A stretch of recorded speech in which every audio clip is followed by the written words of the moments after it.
Welcome to Conference Maxine. This is going to be your one-stop shop guide in order to prepare and best perform at any conference that you desire to go to. I recognize that this video is going to be extremely long, so don't worry. I added chapters and timestamps for you to skip on the part that is most relevant to you. That being said, if this is your first time at my channel, hi, I'm Edward Labarca. I make video games and I make content about slashing your game's production in half. Because GDC is around the corner, I'm going to go ahead and just kind of tailor this entire message to that. But why am I talking about this? Well, I kind of think I'm a conference guy. I do a lot of networking. I travel pretty often, and I like meeting, strangers, getting to know them, and learning more about the projects. Did I tell you that I'm a conference guy? Like, I do this very frequently, right?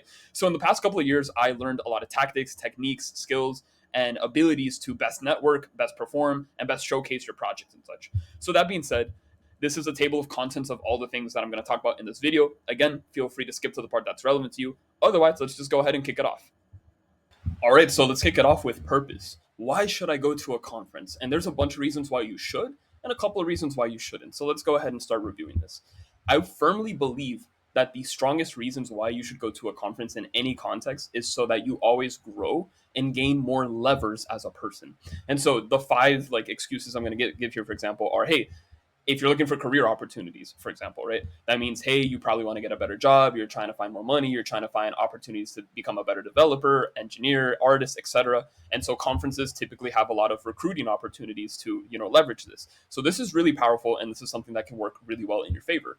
Another reason is what I call branched networking, which is exactly what you think it is. It's networking at the end of the day, but it's specifically more for you to gain larger scale to your audiences. Meaning maybe you meet a video editor who has a group of friends who also does video editing. So by you having access to that video editor, you now also have indirect access to his group, his friends, and therefore you just have more of a leverage when you're talking to a potential video editor that you want, right? And this can be applicable for any skill set, for any type of people, any type of group. And this is very positive at the end of the day. And as someone that is probably always looking to expand their brand, expand their career, expand their skill set as a whole, this is very important.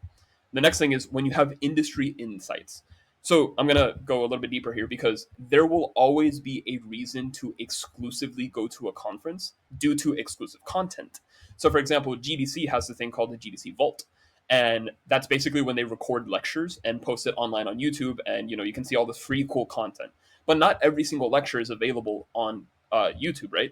So what happens is the free content is on YouTube, but the exclusive content is on the GDC Vault, which is in their own website. And so now you have a handful of videos that you simply cannot get access to until you go to the conference. And here's the crazy part. In the GDC Vault, there's also going to be some videos or some lectures that simply will not be there because the only way how you can see them is if you go to the physical conference, you go to the physical lecture, you take a physical seat, and you see the speaker talk about that topic one time, and that's it. So there's always going to be exclusive content or exclusivity as a whole when it comes to conferences, and this branches out both in content and like what you're learning, but also in the fourth reason, special access, right? Maybe you are in a booth that is, a one-time thing. It's physically there. You're never going to see it again online. Or, maybe certain people are going to be there that you're excited to meet in person. And, it's very hard to contact them online, for example. So always kind of keep in mind that conferences leverage the ability to just have a lot of filters or like, hey, it's kind of hard to do this online or in other terms. And it's just easier if you did it in person.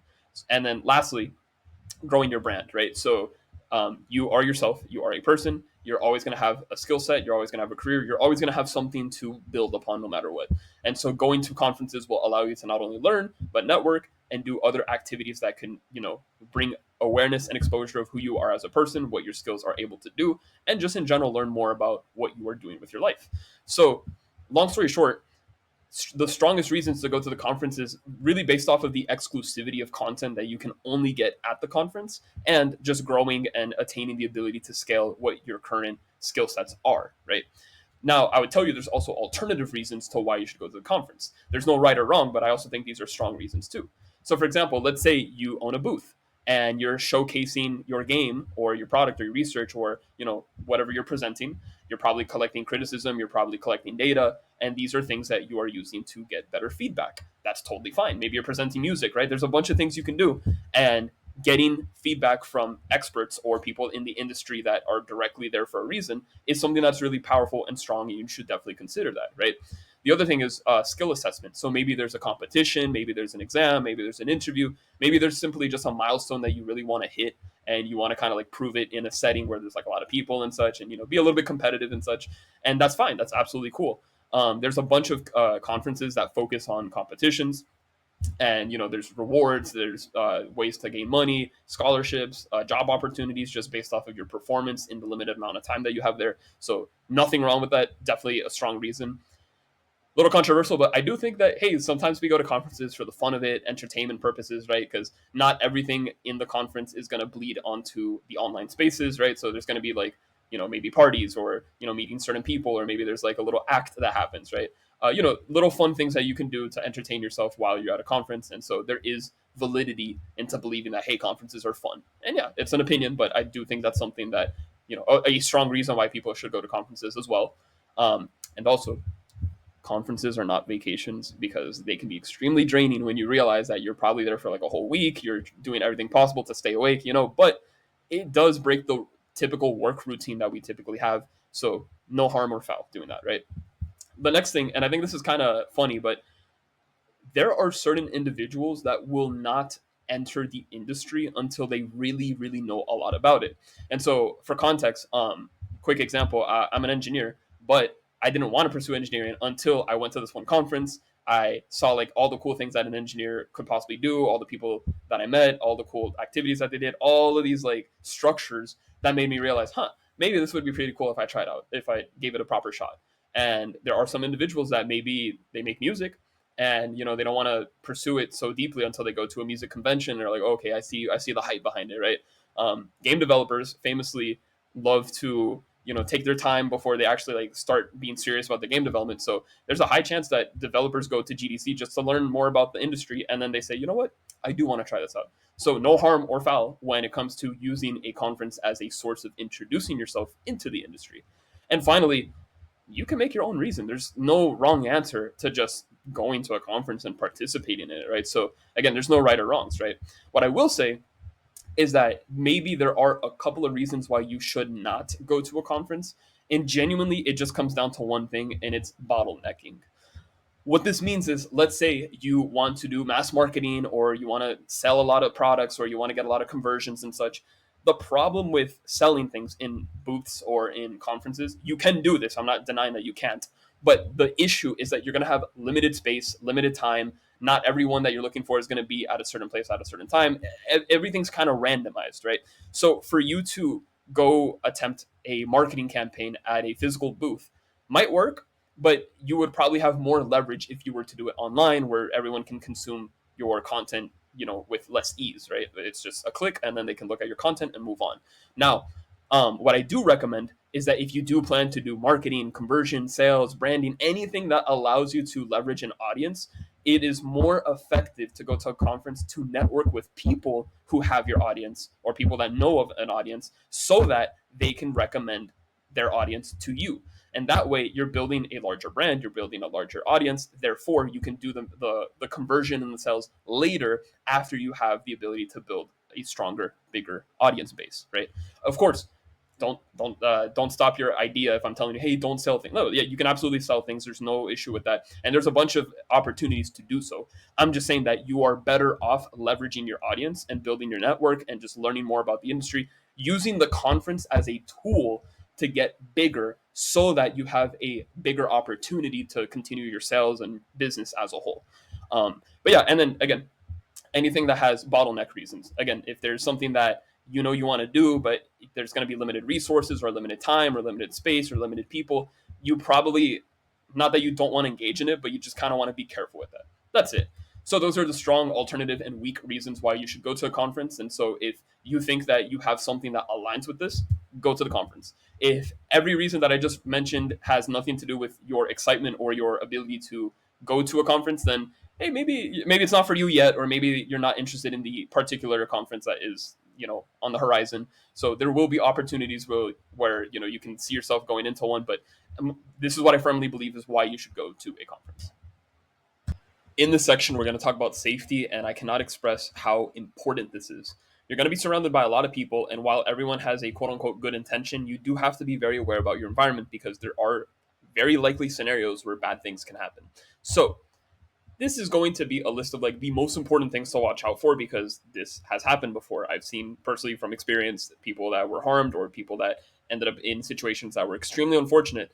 And had we been a little more safe or more precautious, we could have done something to prevent it. So speaking from the bottom of my heart, please be careful. Please be aware of these things, right? So number one, drugs. When you are partying, because conferences are typically also known for having a bunch of parties and social activities, there is a lot of abilities for people to kind of drug you, roof you, like slip drugs into like your drinks and such, right? And there was a huge situation that happened back in GDC 2023 where a lot of people were just having fun, they were drinking and such, and unfortunately somebody decided to slip drugs inside their drinks. This caused for a lot of people to end up having like a lot of paralysis and such. Thankfully, besides that, nobody else was harmed or other bad things happened. But end of the day, that's something that you have to be very, very aware about. So never accept an open drink. Always try to like prepare. Have, if you're gonna get a drink, make sure that they open it in front of you, or you get it from a vending machine. Just be very, very aware about the fact that drugs can be slipped into your drink very easily. So please be careful with that. The next thing is phishing, right? So typically in like the corporate world, you're going to see like a lot of emails that are a little bit suspicious and such. And at the time of the conference, you're probably going to sign up for like a lot of newsletters, a lot of business emails, a lot of activities, and you're going to receive a lot of emails no matter what. It could also be, messages from social media. There's a bunch of things that you can find online regarding phishing, right?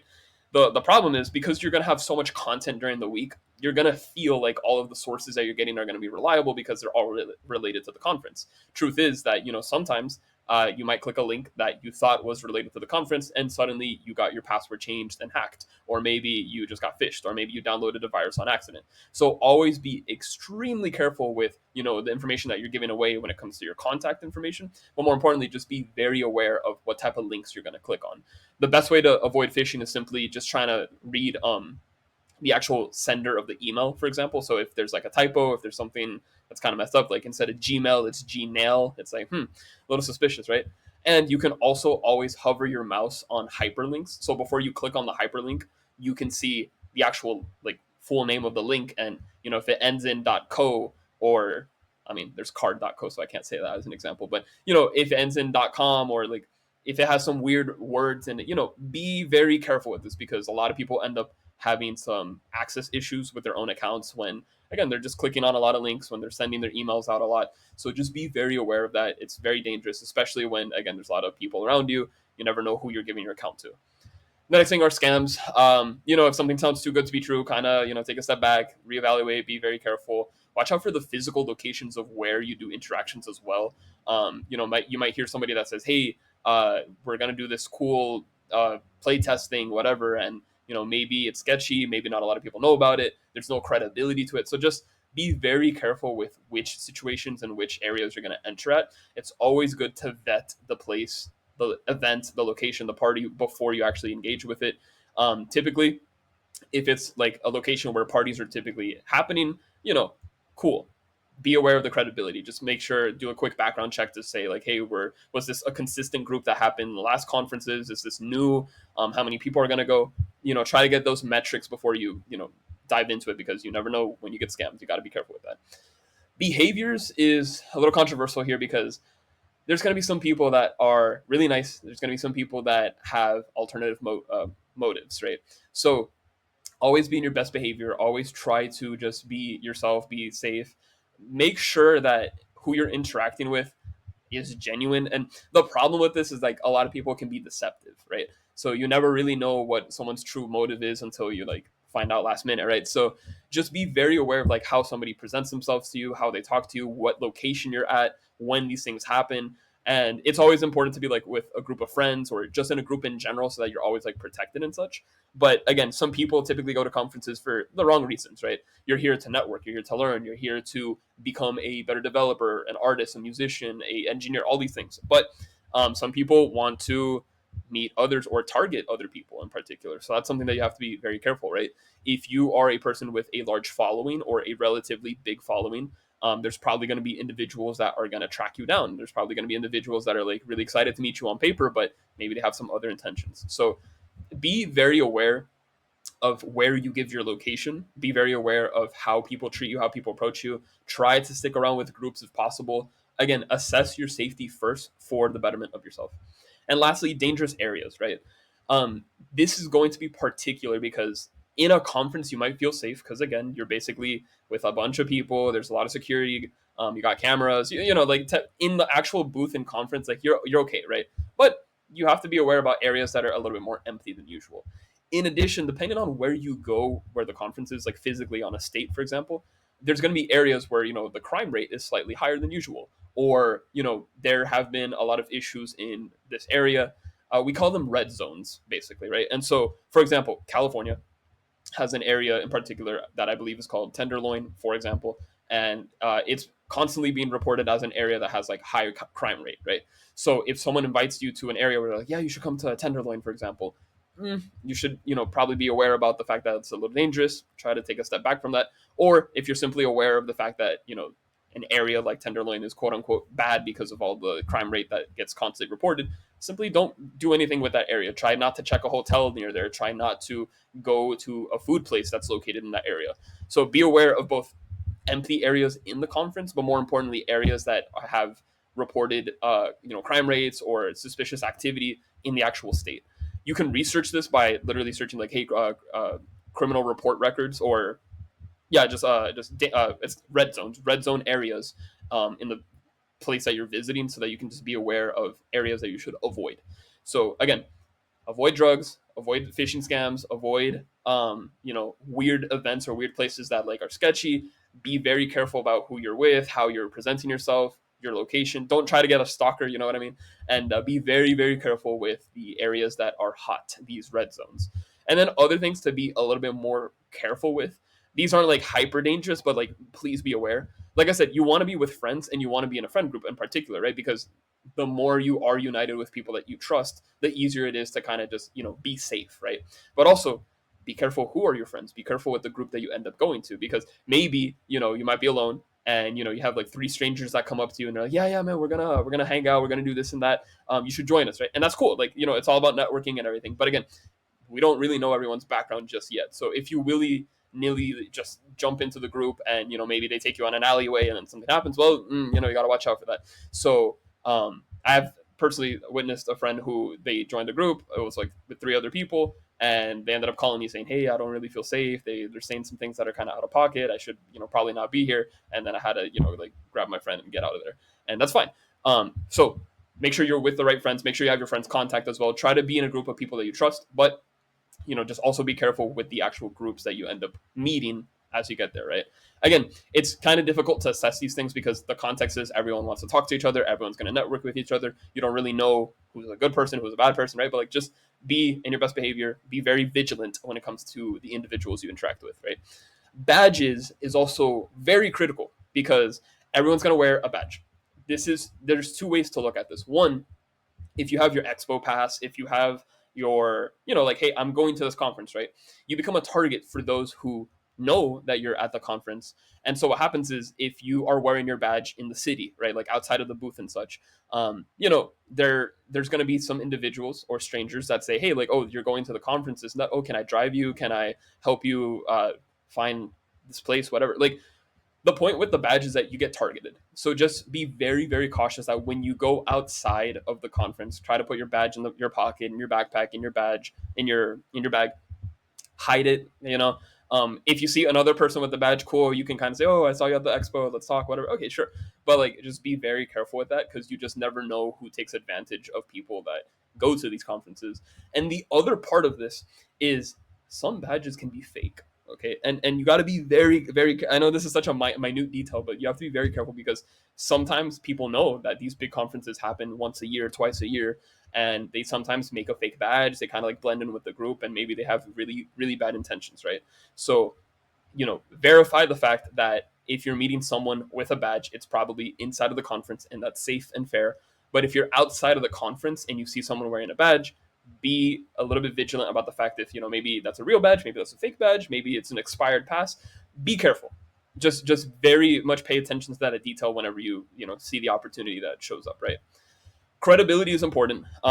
Again, it's difficult to tell everyone's background when you're just meeting them for the first time, right? So, maybe you have someone that you've been following online for a while and they're going to be in the conference and such, and quote unquote, they might be more trustable, right? But, don't let that give you all the confidence in the world either to just willy nilly approach them and say, yo, like, what's up? Maybe, just be aware of like who you're actually interacting with and such. Again, be respectful when you're doing that, but also credibility goes to, again, the events themselves, right? So talking about like the whole like dangerous areas and such, you don't want to go to an area where there's no credibility or it's new. It's like very few people are showing up. Try to find sources or resources that prove that, hey, this person, this activity, this area is safe. If you can't find a metric or something tangible that tells you, oh, this is completely safe, be careful. That's all I'm saying. Be careful with being alone, especially when you're on the other side of the world. You're kind of alone. There's a lot of things that can happen. Like I said, you always want to be in a group. You always want to have at least one buddy. Always, no matter what. There will be times where maybe you are kind of forced to be alone because let's say you book the hotel on your own and the walk back is on your own. Sure, but just whenever you're walking, whenever you are in a position where you're going to get food, maybe you have to take a train, maybe you have to take a bus, try to at least be with one particular person. That's all I'm saying, because when you're alone, you have less awareness of your environment.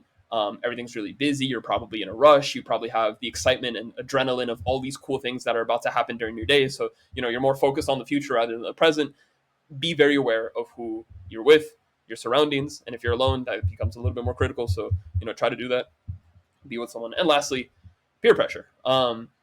Personally, I do think that it's easy to fall for peer pressure when you're in a very excited state. Again, imagine, right? You're with all these cool people that you're meeting, you're having the best time of your life, everything's super fun, and suddenly everyone's like, yeah, we're gonna go here, we should all do this, this, and that. If you're not comfortable baseline in your own standard, hey, like I'm not really down to do this one activity. I'm not a drinker, I'm not a smoker, for example, right? Like, and all your friends are inviting you to drink or smoke. You probably want to join them, right? But there's that part of you that's like, oh well, that's not who I am. That's not. Be aware about that, right? If you're a person that absolutely likes dancing, for example, and then you get invited to a dance off, go for it, no problem. But if you're kind of like not comfortable with these things, don't let a massive amount of people change your mind, right? It's always nice to try new things. It's always nice to uh, test the waters with certain aspects, right? But if it's at the cost of your safety, you know what to do. You should probably avoid that at all costs, right? So honestly, safety sounds obvious. It sounds like, oh yeah, like these are things that you should be aware about and such. But I just have to really bring this up to your awareness, because there are a lot of interesting strategies and tactics that people use to be deceptive and such. So again, just be very vigilant with who you hang out with, where you are, credibility, all of these things, right? But again, most importantly, just please watch out for the drugs. Please watch out for the dangerous areas, and just always make sure you have at least one person that you can rely on confidently. And again, if you are completely alone, you're just flying in, you have no friends, this is your first time, this and that, you know, try to, maybe there's like an online group that you can even search for where that, hey, they're credible because they've done this multiple years and such. Those are probably going to be the type of people that you want to stick with first. And typically, again, you'll find this in groups where you have consistent characters. So again, someone that hosts a party, someone that has gone to the conference multiple times, they will more likely be credible for you to like latch onto if possible, right? But also be careful too, because again, people can be deceptive. So again, safety first, no matter what, safety first. Hey, so I know I yapped about a lot about the safety section, but I forgot three little key things to keep in mind. If you're a person that relies on vitamins, medicine, things that you need, please pack that. Pretty obvious. I know we talk about this multiple times during the presentation, but I cannot exaggerate how important it is to, have your items that you need to keep your health good. Don't ever share your location publicly, specifically where you currently are at. You can retrospectively, and you can when you're meeting up with a specific person, but we talk more about these details in the meetup section, so don't stress too much about it. But also just be very aware because it's for your safety. And lastly, please do not leave the city with like 2% battery. Yeah, we all have that adventuring side of us, but like, come on, you never know what happens. Be prepared. Okay, so in this section, we're going to talk about how to actually prepare before you get to the conference. And this is in basis of logistics, as in what you should prepare for, what type of equipment you should bring, weather, location, etc. So let's say that you're going to go to a conference, and for the sake of this example and the purpose of the video, we're going to talk about GDC in particular. But again, the advice is applicable for everyone else, meaning you want to go to a conference. you are probably going to have to travel across the country, and that means you probably need to take a flight. There are going to be multiple, airports where you could land, and obviously you probably want to go to the closest one. But you'd be surprised that an airport that's a couple of miles away or more miles away can be ridiculously cheaper. So when it comes to actually choosing your flight, consider all options that are available. For GDC in particular, it's probably best for you to go to SFO, San Francisco Airport. But at the same time, you can go to the Oakland one or the SJC, which is very far away, but it's probably going to be slightly cheaper, and it really depends on where you're coming from. So always consider which airports are available to you. The next thing is you probably want to pack really light. And we specifically say, hey, pack for a week, right? And so what this means is, you probably just want a luggage that has all your clothing, equipment, all the things that you plan on preparing for, and a carry-on, which is your backpack that has, probably extra little items that you need. What is recommended specifically for conferences that take place during the winter time is to, bring a jacket. You're going to be walking a lot, so having those professional shoes are very important, but you should also have an extra pair that's more comfortable so that you can sustain yourself while you're walking all day. And finally, if you take a very long flight, let's say from New York to um, you know San Francisco, you probably want to have a neck pillow, right? So something that can just be a little bit more comfortable so that you can relieve yourself during the flight, take a nap, and see how it goes. So when you're actually preparing for GDC in particular, it's going to have around 55 to 65 degrees Fahrenheit, which is pretty cold, I guess, from my perspective. I, I'm not really used to the cold, so I got to mentally prepare for that. But long story short, wearing layers is very effective. It typically tends to be foggy. It has like an overcast. The thing is that it does get ridiculously cold at night because, once the sun goes down, we're talking about temperatures that drop to 10 to 20 degrees. So definitely always prepare for the cold no matter what. And scarves are basically your friend. And anyway, formalities, right? Like what type of clothing is allowed, right? Well, most conferences kind of allow you to wear like a very professional attire. We're talking about like tuxedos and like really fancy clothing and such. But in GDC in particular, it's very casual. It's something that you don't have to worry too much about. You can leverage this by wearing shirts that represent game franchises or merchandise that is something that it can be popular and such, and you can use that as an excuse to have a conversation with somebody. For example, if you're wearing a Pokemon shirt and it happens to have your favorite Pokemon, then it's like, oh yeah, that's my favorite Pokemon. I really like that. So there's that. And then you just really don't want to wear dirty clothing, ripped clothing. You don't want to be super revealing. And I do understand that some people like to cosplay during conventions, which there's a purpose for cosplay based conventions. But then if you're going to like a game developers convention, you're probably going to get a lot of attention, but I don't know if that's necessarily recommendable for you, right? But your choice at the end of the day. Just be appropriate, be yourself, be transparent. Just make sure like you're with friends, you're going to meet a lot of people just like you. So try to blend in with the maybe you want to blend in, maybe you don't, but just be respectable to yourself is what I'm saying. All right. Now, you want to lodge in to a hotel that's nearby the conference and everything, right? But with San Francisco in particular, you have to be very careful about this little thing. You see that red zone right there? That's what we call a hot zone, right? And so that's going to be your tenderloin area. There have been a lot of crime reports in that particular area. So if you book a hotel there, you're probably not in the safest exact area, right? So just be very aware about where you're going to when you like sign up for your hotel and such. And so you probably want to look for hotels that are probably, and it sounds expensive, and we'll talk about this more in the budgeting section, but hotels are probably going to be around $200 a night. Pretty expensive considering that San Francisco is a place that has like really high salary adjustments. So people that travel there spend a little bit more money than what they're supposed to. Motels and inns typically tend to be 100 to 150 per night. Hostels are your cheapest option, where it's from $60 to 100 per night. The thing about hostels is you are basically sharing like the common bathroom area, so just be very aware about that. And then you have Airbnbs, which vary around the hotel prices, motel prices. They're, you know, I wouldn't necessarily say an Airbnb is bad. However, just be very vigilant about, again, the area and the pricing as a whole, right? So that's just another option. Alternatively, you can reduce the cost of this ridiculously if you have roommates or someone that you can bunk with, right? Now, let's say you are walking in an area that's a little bit dangerous, or hey, like you're not really too familiar with the place, you got some recommendations that you're not supposed to be there. Just walk with a purpose. And this is really the most effective tool. Just walk forward, try to like filter out the noise in the background, go keep walking with a sense of direction, just get somewhere safe, particularly the convention center as a whole. But yeah, just You do this so that you just avoid causing trouble, attention, and you should be fine. Now, if there's this actual emergency or a scenario where hey, you probably want to like get out as quickly as possible, then don't be afraid to defend yourself. Common knowledge, pretty obvious and everything, but really, end of the day, you can avoid a lot of trouble simply by just filtering out the noise, walking forward, and just reaching a destination at the end of the day. Now, public transportation is going to be very important. You can theoretically walk around the entire city, right? It is a big city at the end of the day. If you have a hotel and let's say it's like 14 minutes to walk down to the actual convention, that's fine. But there are going to be other events that you probably want to participate at that are outside of the actual convention. It could be events, it could be parties, it could be just you sightseeing, and that's totally fine, right?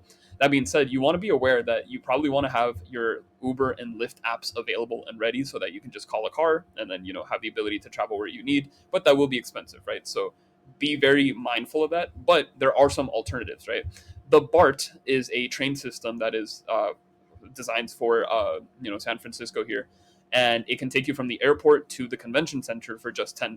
So that's going to be a very economic deal for you to actually take the BART, right? You could also take the money, which is you have to buy a card, which costs $5, and then each time you want to refill it, it's about $2.50 per use. And money can basically stop you at multiple areas, including the convention.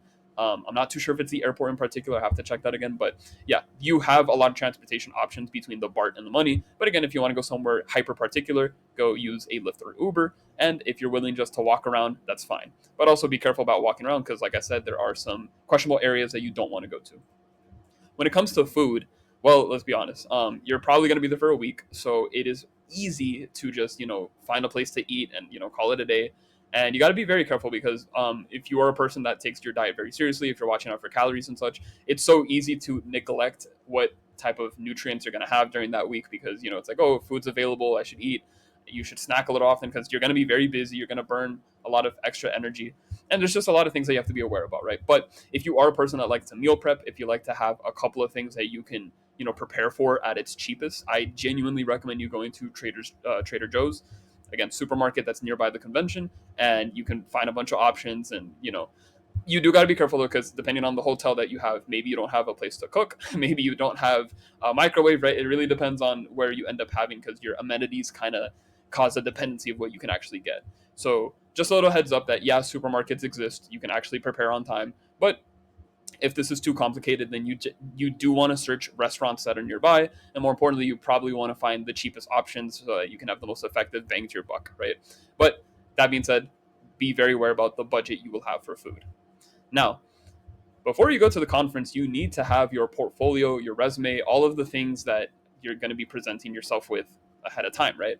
You can skip to the resume techniques part later in this video, or you can just listen to what I'm about to say here. But long story short, have a resume, get your portfolio, fix your social media, set up your business, set up your website, get your business cards ready, and obviously have a way to distribute them easily. You use your business cards to give people your contact and everything, but I genuinely recommend you having a QR code attached to your business card. That way, if you literally run out of business cards, you can just say, hey, just scan this. Boom. The person kind of is like low key forced to follow you on the spot because you don't have an extra copy of your business card. And then you kind of secure the contact right there. So be very aware that, that's a very hyper good trick. And this video talks about the QR code trick super often. So if I repeat myself, I apologize, but it's just super good, right? And that being said, another thing is, hey, like, what are you going to do in the actual event? Most conferences have their internal website that showcases all of the sessions, events, activities that you can do. And it's up to you to, make an account and, quite literally sign up for what you want to attend to, right? So GDC in particular has their own website, schedule.gdconf.com, which again, it's actually part of the GDC website itself. And you can see all the sessions that are available. So based off of that, you now can say, okay, if I'm going to be there for 5 days and I want to go to these lectures, I want to go to this activity, I want to go to these events, I want to do the quick networking, I want to do all these things. You basically go to this website, see everything available, and sign up as so. And so if you have a Google account, like a Gmail, which should be pretty common, by the way, they have a Google Calendar where you can basically register the session you want to go to and then place that in your calendar, and then you get the reminder 15 minutes, 30 minutes, an hour before like you actually go do the event. All right, now you're going to be walking a lot, you're going to be meeting a lot, you're going to be talking a lot, you're going to do like a bunch of things, right? And so it's very important to stay healthy. That being said, you have to stay hydrated. You have to make sure that you always have water available, that you have the ability to, like, maybe you want to get honeydew because if you're going to be speaking for a long time and like your throat might get raspy during the day. So something that just keeps you hydrated, but also, keep your throat ready to keep on having conversations, right? You should eat snacks often. Again, I just said, hey, watch out for the dieting, watch out that you're going to kind of low key neglect the fact that, hey, like, I got to watch out for what I eat. But, if things are available and you're kind of tired and things are pretty rushed, just be aware that, you need food, right? So having snacks is actually a good thing to kind of hold the hunger and just make sure that you can, go throughout your day without harming yourself. Make sure you wash your hands. Like, I mean, so you're going to probably shake a lot of hands. You're going to meet a lot of people, and shaking hands is a very common way to get sick, right? And listen, I love the handshake and everything. I'm super chill with that, but the amount of times I personally got sick after just handshaking 100 people plus, that's an issue. So wash your hands as often as possible. Get hand sanitizer, whatever you need, right? Take breaks. I'm being so real when I say this. Like, you got to take breaks because you're gonna feel overwhelmed and you're gonna feel like you need to do everything. But it's okay to step outside, breathe for 10 minutes, sit down, just like, take it easy. Because again, you will be walking a lot. Like, it is super underestimated how much walking you're gonna walk miles per day, basically. So just really understand that it's okay to take that break. And I'm begging you, and listen carefully. Listen, this is not a joke. Please shower. I know hygiene is common, it's standard, it's very appropriate and polite to be clean and smell good, and of course, but like, genuinely, please shower. One of the most unpleasing experiences you will ever go through is meeting someone and just realizing that you can't stay in that conversation that long because of how bad they smell. Okay, I'm not outing anyone. I'm not trying to say anything in particular. It's just, hey, don't give that wrong impression. Smell good. It's so important. Please take a shower. Okay. Now, um, you should also have these extra items in case, which again, just have an extra phone charger, cables and adapters, any allergy pills or prescription drugs that you need that you're currently using. And again, we just talked about snacks, so make sure that you always have something available for that. And then you should have these apps ready. If you are flying in, then you should have the airline app, right? So if you're flying in through, let's say, United or JetBlue or Delta, you should have those apps respectively, right? You should have the Uber and Lyft app just in case if there's an emergency, if you need someone to pick you up, or if you just need to call, a Lyft to get to the other side of the city. Go for it. Venmo, PayPal, and Cash App would be your ways of distributing money. So let's say there's a booth and they're selling things, and you don't have cash for some reason, then yeah, you can go ahead and do that. It is important to have cash on you and everything, but also it's very safe to just have these extra apps just in case, right? Have the bank account app that you have. So whatever bank you have that app. You should already have this. Like, this isn't like, hey, like, this isn't new information, but sometimes there could be some very weird scams that happen. You got to like find a very safe way to protect your identity, your bank account, right? So like, just be very aware. Like, if something happens, use the app to, make a phone call. Hey, something happened to my credit card, can you guys check? Whatever. Okay. Gmail, or Gamil, as I'm typoed here. Gmail, the Google Calendar app, all of the Gmail apps that are associated with it, like, that's pretty good. It helps you schedule a lot of things. And even though I'm the number one person to tell you, hey, don't doom scroll, try to quit social media, this and that, you are technically going to network with a lot of people, and the best way to connect with them is with social media at the end of the day, whether that's Twitter/X, Instagram, LinkedIn, whether it's your portfolio, Blue Sky, whatever platform you're currently at. Just go ahead and make sure that you have that ready so that you can connect with others with a very you know facilitated way, right? And if you want to take a moment, screenshot this checklist, because these are all the items I recommend you having in any luggage, right? Like, make sure you have your underwear, make sure you have your beanies, make sure you have Kleenex, right? Like, things that are obvious, but things that sometimes we forget about. And two things I'm going to tell you real quick is, one, if you bring a pen and a notebook, one, you can take notes and you're probably going to go through a lot of lectures and such, but always bring, and this sounds crazy, but, and I do this all the time, bring 100 pens. And the reason why this is so cool is because if you know that someone is taking notes, and, maybe, or rather, yeah, someone's taking notes, or they want to jot down information, you give them a pen, and don't take it back, right? You're literally just gifting a pen away. The trick behind this is you're gift giving some a pen, something util and valuable in this case, like, oh yeah, thanks for that, I appreciate it. They start taking notes. Hey, you can have your pen back. And like, no, no, take it. It's a gift for you, whatever. And then you use that excuse to like talk to somebody and start having a networking session with them. The other thing as well is that if you design your business card to have the QR code and empty space, what you could do is put special information on that card, write it on the pen, and then give them the pen and the the business card here. Or if they give you the business card and they're telling you some important information, you can also write on their business card with a pen, and you could also trade the pen back, or give them pens. So it's called the pen trick. It's just a little cheeky way to like gift to somebody and like use that as an excuse to continue networking. So yeah, a little weird, but it works. And the second part here is, if you are going to showcase, if you're going to go ahead and bring your personal equipment, try to bring extra support cables or just anything extra. Because if your neighbor for some reason is lacking a tool or an item or something with their equipment, you can say, hey, I have an extra HDMI. If you need it, let me know. I'll let you borrow it. And then you have another excuse to network with them. So always try to bring extra items so that you can help and benefit everyone around you. All right. So that was the preparation section, just basically things you should have in mind before you even consider going to the conference. In this section, we're going to talk about budgeting, which is what you can do to basically save your wallet from a heart attack, right? And let's be real, conferences are expensive. Specifically, if you have to do a lot of traveling, if you have to take hotels, and depending on which type of conference you're going to, the access pass typically tends to be a lot, right? So if you are a resident in, let's say, California, and you literally live next to the convention, you're saving all the money in the world, right?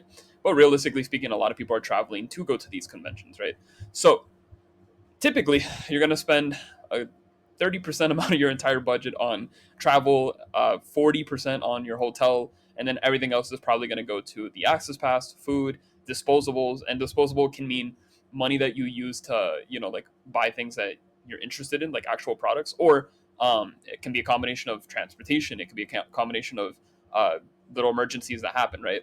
So this is just like a rough estimate, but like for GDC in particular, like 4.1K is kind of like, it sounds insane, but that's kind of like the price that most individuals might be paying for, right? There's a lot of ways to minimize this, right? But also there's a lot of ways to keep increasing the price for this. What I mean by this is, let's say that you didn't get access to the early bird pass and you bought the access pass last minute. That's like $1,400, right? Let's say food is like even more expensive, and it's just, there's always going to be factors that can just really wildly throw away your budget, right? So I'm going to give you guys some tips on how to actually like minimize the amount that you have to spend, and then actually take advantage of that. So this is what I call the minimized budget, right? Which is, hey, if you have someone that you can split your hotel with, right? Someone that you trust. You don't have to pay the whole price of the hotel. You can actually just pay half of it, or certain days. Another thing you can do is, you don't even have to be there the whole week. You can literally show up halfway in. You can take 1 or 2 nights. So hotels cost a lot, so you can definitely play a lot with it depending on the type of roommate you get and the type of days that you actually stay in there. The other thing is that disposable income, ground transportation and all of these other extra activities that you want to pay for, you're not required to do all of that. You can kind of like walk around, and it sounds a little bit insane considering that the city is big, but there's a lot of little optimizations you can make to just literally save as much money as possible, right? The other thing is, hey, let's say you find a way to minimize your air travel. Let's say you picked another airport that was significantly cheaper, or you took a longer route but it was significantly cheaper. You did multiple one ways. There's a lot of tricks that you can do when you're scheduling a flight, and there are a lot of ways to minimize it. Just understand that you are most likely going to lower your price by having longer flights, longer layover times, and it may not be the most optimal way to get there, but that is something that you can do. Again, you can further reduce your hotel price by getting even more roommates than usual, and again, just booking a couple of nights rather than the whole week, right? And then nobody said you had to like spend $350 on your food. You could try to like minimize that. You could meal prep. You could do a lot of these micro optimizations to minimize the amount of money you're spending on food in particular. And disposables can continue to go down if you don't want to pay for ground transportation. In fact, as we discussed in the previous slide section, we have the BART and the money, which are basically transportation services that are ridiculously cheap. If you rely on those the entire time of the week, you do not need an Uber or a Lyft where they can charge you, radically large prices, right? So you can even continue to minimize that. And again, depending on where you book in terms of distance to the convention, you can just walk around. No one's forcing you to, take a Lyft and spend $40 just trying to get to one side of the city, right?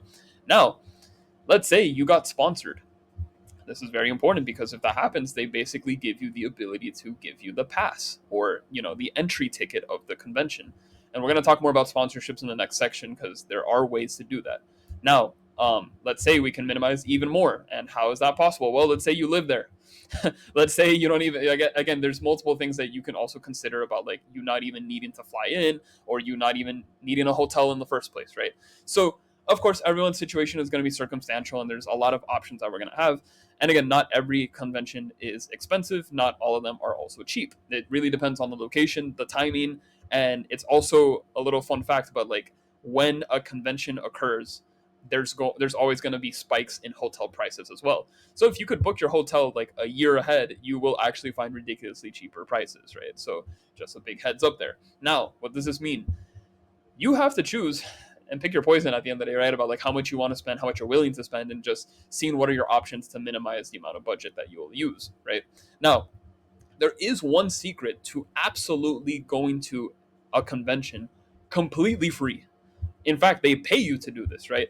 And no, again, it's not robbing, right? Like, don't do that. It's actually just getting a really goated sponsorship, or what we call a full ride. And what this means is they will provide for the hotel, they'll provide in for the transportation, flying in. They will give you a stipend, which is basically money that you can use for, food and everything else. And if you play your cards correctly, you can actually just make money out of this, because now, you basically keep the stipend that's left over and you use that to your advantage. Now, controversial opinion, but sponsorships are not that difficult to get. And I tell you this because in the next section, we're going to talk about how to actually get a sponsorship. But and I know this sounds cheesy and corny and this and that, but if you think you have to be like a special person, or if you have to be like really cool, or like, oh, like you got to be famous, like, no. Sponsorships really comes down to if you are a person that can leverage their brand at the end of the day. Again, more conversation on that later, but don't have that limiting belief of like, oh, like I'll never get sponsored because nobody knows who I am, or this and that. You can do way more than you think with your current status, and use that against or to your advantage of getting a sponsorship. And so maybe you get a full ride, maybe you get a partial sponsorship, right? Maybe you get some donations, maybe you get a couple of things. I will admit, getting a full ride may be very, challenging because of the competition and everything, but at the same time, that shouldn't limit you from attempting it. And more importantly, there are different types of sponsorships you can also try and attempt for, in order just to minimize the, cost of like spending everything. So don't ever think for a second like, oh, I can't do it, or oh, I'm not worthy of it. You definitely can. Okay. And we'll talk about that in the next section. But anyway, now, this trip is insane and the gameplay is even better, right? I love using my credit card. I'm kidding. Listen, it sucks when you have to use your credit card everywhere. But the benefit of credit cards, watch out for the interest rate, is the fact that you can pay it back passively. Now, with interest rate and everything, this basically means you will end up spending more money in the long term than what you would in the short term. However, depending on like how you get paid, if you're a employee, you get paid bi-weekly, then there are ways to passively pay it off. If you are an individual that you just prefer to not chunk off thousands of dollars all in one week or something, then yeah, you can definitely use your credit card for that situation and such, right? Also, pretty common, obvious tactic here: save up, try to prepare on time. If you are trying to go to a conference in the last month, or last minute, as they say, you will be spending a lot of money, because part of preparing and part of just going to a conference and logistically, purchasing your hotel, your airplane tickets, the early birds. If you do all of these things early, the prices will be cheaper. You kind of get punished for waiting. So the more you wait, the more, the higher the price gets at the end of the day. So just be very aware about the timing of when you actually use and purchase these access cards, right? The other thing is, there's other ways to prepare, cheap amounts of items. Like if you go to the supermarket and you meal prep, you're probably going to spend like $100 on groceries, but you could probably stretch it out for a whole week, versus going to a restaurant every single meal, right? Which is going to be very costly. Again, you have BART and money, which are transportation opportunities for you to just use a very cheap and accessible way to get to other sides of the city. Obviously, I'm talking about San Francisco. This is dependent on exactly where you go, but check out what is available whenever you're searching for your conference, right? Again, if you are splitting the hotel, if you have a roommate, even ground transportation, right? So like you can Uber with someone and then you just like split it in half, or you take one Uber, they pay for the other. Like there's definitely ways to, minimize the amount of money that you're spending when you're sharing it with somebody. Um, yeah, if you're gonna eat in restaurants, go for the value menu is what I would say. Inflation is a real thing, right? So a little fun fact, but yeah, like be aware of where you eat, right? If you're gonna eat like lobster every single day, well, good luck, and good luck with your cholesterol as well. But if you're kind of just like low key, you're kind of like eating something that's kind of cheap and satisfies your hunger, then yeah, it's not a big deal. Also, recycling your bottled water is a little bit more effective than you think, because water, might be $1, it might be two, it might be 150, and these things rack up so much because you will find yourself drinking a massive amount of water because you have to stay hydrated no matter what. So it might seem like a small detail, but I would honestly say, hey, if you have like a thermostat, or if you have just recycle your bottled water all day, like you'll save a lot of money. So like be aware about that. Again, you get punished for not registering early, so don't wait for anything else. If you are still on the fence of like, should I go, should I not go, try to get your price, try to get your passes as soon as possible before they continue increasing the price, or worse, passes run out, right? And yeah, if there's any pre-check services, meaning like if you're able to get a hotel before the actual event, it'll be cheaper, right? And yeah, so we'll talk about sponsorships in a second, but please be aware that there are a lot of methodologies that you can take to minimize everything, and it just really comes down to what you are willing to dish out, right? Because if you are a person that you're comfortable spending tons of money on traveling and everything, then good for you, right? But if you are kind of like a penny pincher and you're like, I gotta watch out, I gotta be very careful with how much I'm spending and everything, then try to use these tactics as optimally as possible so that you can not spend that much money at the end of the day. In this section, we're going to talk about how to get a sponsorship. And it's very, very simple, but it's very reliant on your execution as a whole. So we need to understand why sponsorships exist in the first place, right? And it genuinely comes down to three basic categories. If you're a sponsor, a company, a group, a community, someone that is willing to help others, your main intentions will most likely fall in these three categories, which is one, you're trying to expand your brand, two, you're trying to get exposure, or three, you're just trying to increase the value of your brand. And you do this by helping others, but more importantly, you are sponsoring or advocating for other people that have an alignment with what your brand does. It doesn't have to be a one-to-one direct correlation of what you do, but it's basically saying, hey, if the person that I'm funding, or if the person that I'm giving a specific opportunity to, can leverage me back in return, if they're doing something so valuable that's positive, good, that when you associate this other person with my brand, then it's got, and if it helps me out, then I would prefer to sponsor this person. In other words, this is what we call braggability, or famously brownie points, right?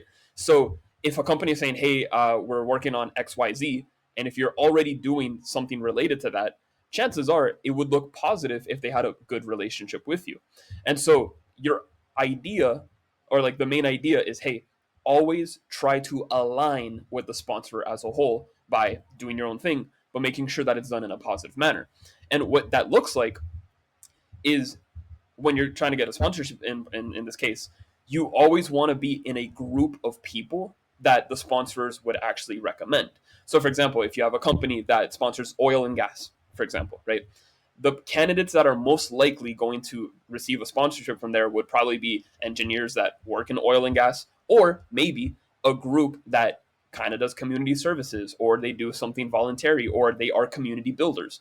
And you might think for a second, wait a minute, if a gas company probably works with engineers, they would probably sponsor engineers, right? Why are we focused on community? Why are we focused on another example that isn't necessarily engineering related?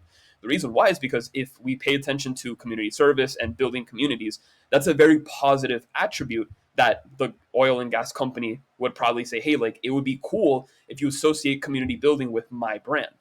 See, what I'm trying to say is, not everything has to be a one-to-one correlation. Easy for engineers to get sponsored, but it's better for the positive people that build communities and do all these good things around the world, get leveraged by the actual company. So what this means is, whatever you do, one, it has to be positive, right? But two, again, fundamentally, it must make the sponsor look good. And then what that means is, one more time, there's going to be three things that you have to pay attention to whenever you're applying, or specifically just like tailoring your words, your communication, how you're perceiving yourself to the sponsor. And the first thing is a track record. All this is saying like, hey, you have proof or consistency that you are doing your task very good. Experts are people that do tasks over and over again until they're so good that they've basically mastered the skill. So if a sponsor were to select somebody, they would probably opt in for someone who is consistent at their work, consistent at their craft, consistent at being who they are. So number one is, hey, do you have a strong track record of what you're currently doing? If so, you have leverage. Number two is the alignment, which is what we're talking about with value. It's like, hey, maybe you participate in a role that directly supports what the sponsors do. So, for example, a gas company would probably look for engineers, but you could also get a role or do something that quote unquote makes it look good for the sponsor. Think about community service. Think about all these beneficial things, right? And again, that's just an example, but as long as you're making the sponsor look good and genuinely, it's like if the sponsor has that relationship with you and it's like, hey, that gas company sponsored this one really cool famous guy that did all these cool things, it's better for the sponsor, right? So keep that in mind. And the last thing is the special sauce, which is basically the impact. This is going to be a little bit tricky because sometimes you will have massive impact. Maybe you help the lives of others, and maybe you do it at a massive scale. Maybe you just help a couple of people, and that's all it is. But anything impact related, and what that means is, hey, you're doing something that's good, you're doing something that helps others, you're doing something that's resourceful. If you can prove that to your sponsor, they will be more likely to, give you the funds or sponsor you at that point. So always try to be consistent, always try to look good for the sponsor, and always try to have actual tangible value that helps others so that when the sponsor sponsors you, they basically get the leverage of like, hey, if you like my company and you like the people that I'm sponsoring, you're probably going to like my company even more, right? So in your application or in your interview process, what you really want to say is, or describe, is make sure that the victories that you achieve and the victories that they achieve are mutual. Meaning, hey, if you sponsored me, I would be able to leverage my audience to get better at doing my skill. But at the same time, the audience members that I'm building for would genuinely be interested in your product, for example, right? Now, there's ways to communicate this directly. There's also ways to kind of like beat around the bush and, say it more properly, right? But definitely always make sure that victories between you and your sponsor are mutual. That's number one. Number two is you have to kind of describe how you would effectively use the sponsorship, right? You want to make sure that if you're going to get funded, if you're going to get any type of pass, if you're going to get something, you don't want to waste it, right? So in a way, you are being invested in, and it would be very irresponsible if you took the investment and just neglected it or abandoned it or just threw it away.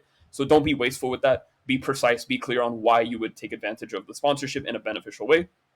And finally, you need to express that by your sponsors giving you the ability to, again, fund you and such, would provide an opportunity to grow you as a person, which also means it would help them grow as a brand.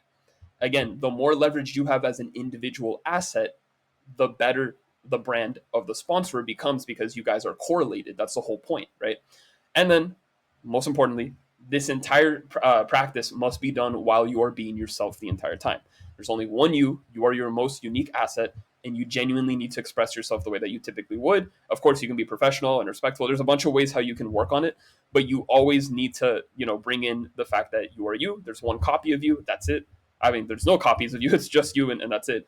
So make sure that when you are talking to a sponsor or when you're interested in applying for one, whatever the context is, whether they're looking for a specific background, whether they're looking for achievements you've done, no matter what area it is, the technique that you need to pay attention to at the end of the day is always make sure that it is a mutual benefit for both you and the sponsor to work together. So that's all I'm going to talk about when it comes to sponsorships, because there's going to be more technical aspects when you actually do the application process. And again, every sponsor works differently, but fundamentally, it always comes down to having a good relationship with them, building their brand. And again, remember, they're always looking for brand exposure, brand expansion, or increasing their brand's value.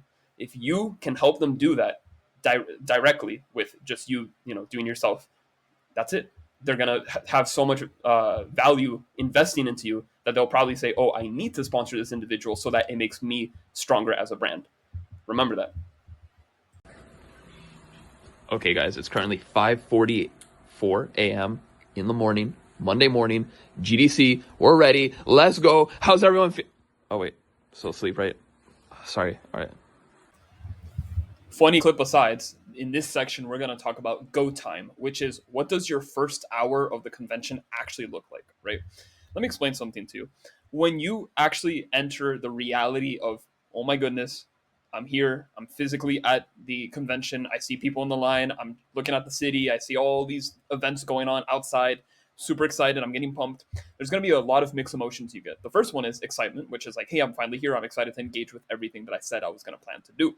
The second one is probably anxiety or pressure of like, that's a very long line. What if I miss something on time? What's going to happen next? What if I get the cold shoulder or like the cold feet where I kind of don't move and like I get paralyzed on the fact that, oh my gosh, it's happening, right?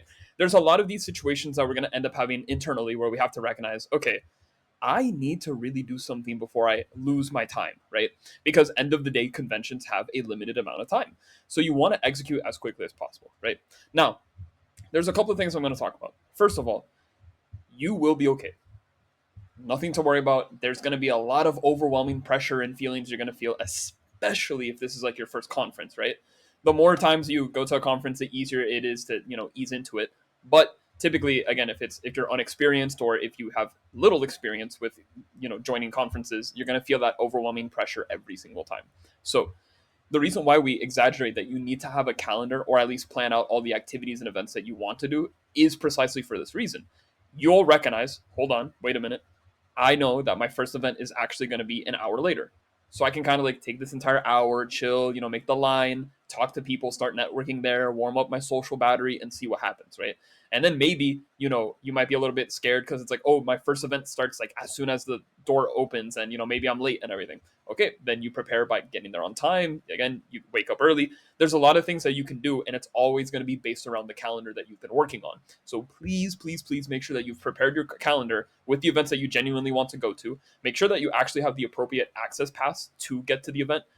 Sometimes expos have, like an expo pass or an audio pass or, a very specific category of like what you're allowed to do.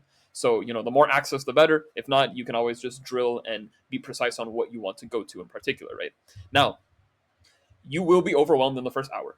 Super normal, super typical. But what's really healthy if you're going with a group, which I've been recommending a billion times right now, go with friends, go with a group, go with somebody that you can trust so that you can actually use your execution plan, which is spread out and do what you got to do. Meaning, let's say I'm a game developer and I want to focus on programming, and my friend is an artist and wants to focus on the art stuff. Then what we're going to do is I'm going to go to the programming lectures and my friend is going to go to the art workshops, right?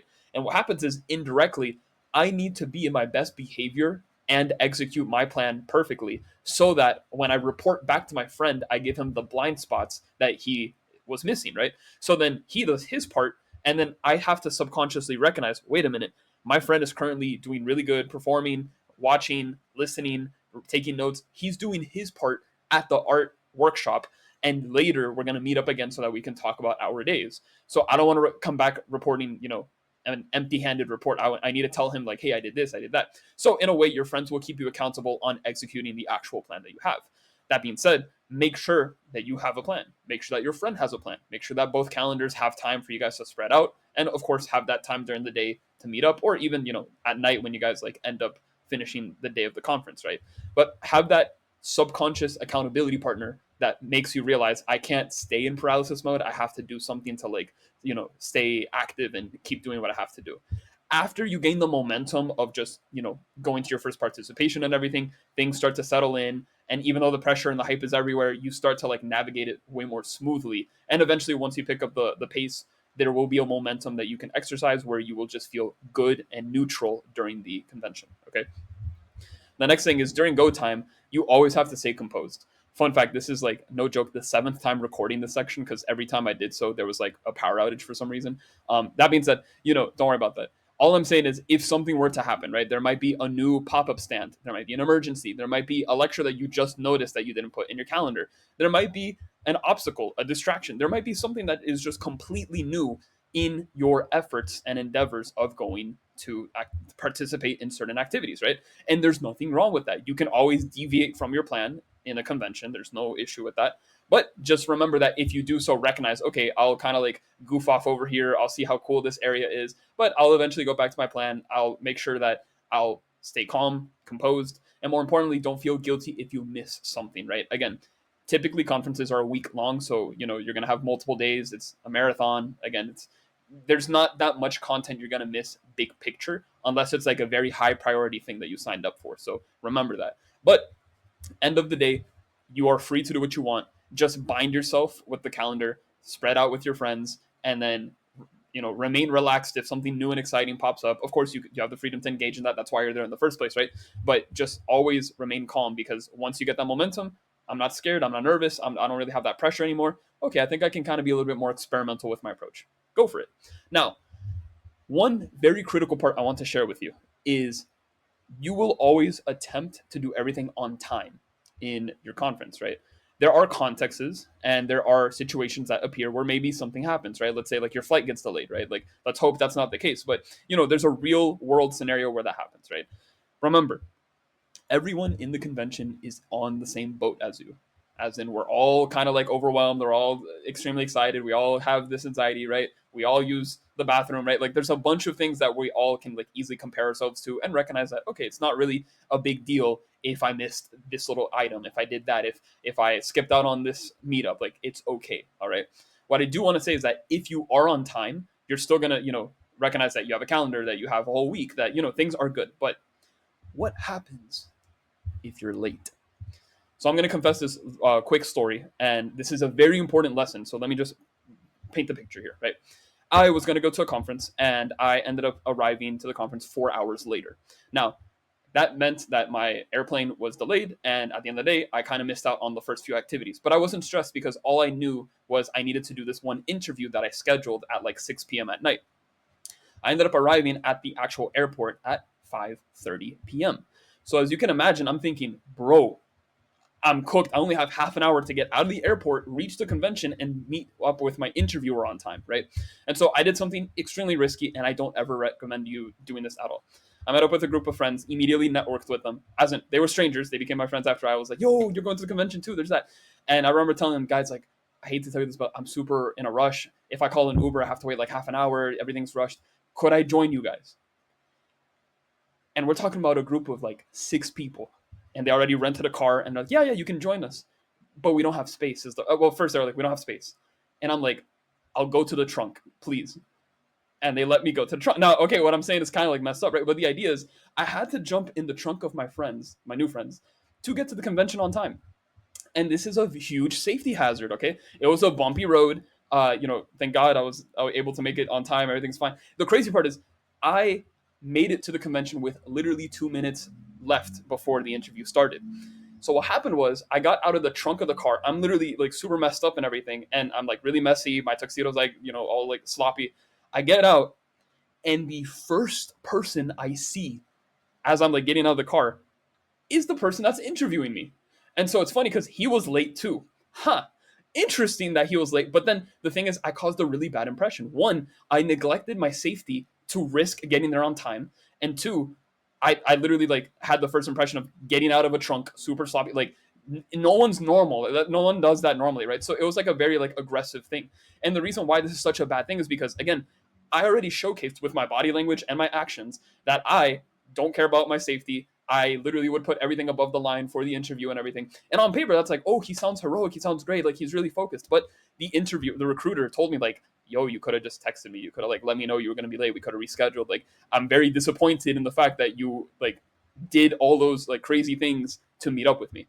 And so that was terrible. And of course, communication is key, right? So you guys should definitely communicate with your recruiters. Hey, my flight got delayed, which is a very valid excuse. But again, there's those moments where it's like, sometimes we think we can take those risks. Sometimes it makes for a really good story. End of the day, it's a really big lesson, because what happens if the car crashed? What would have happened if the bumps were too much? Like, it's a very uncomfortable ride, right?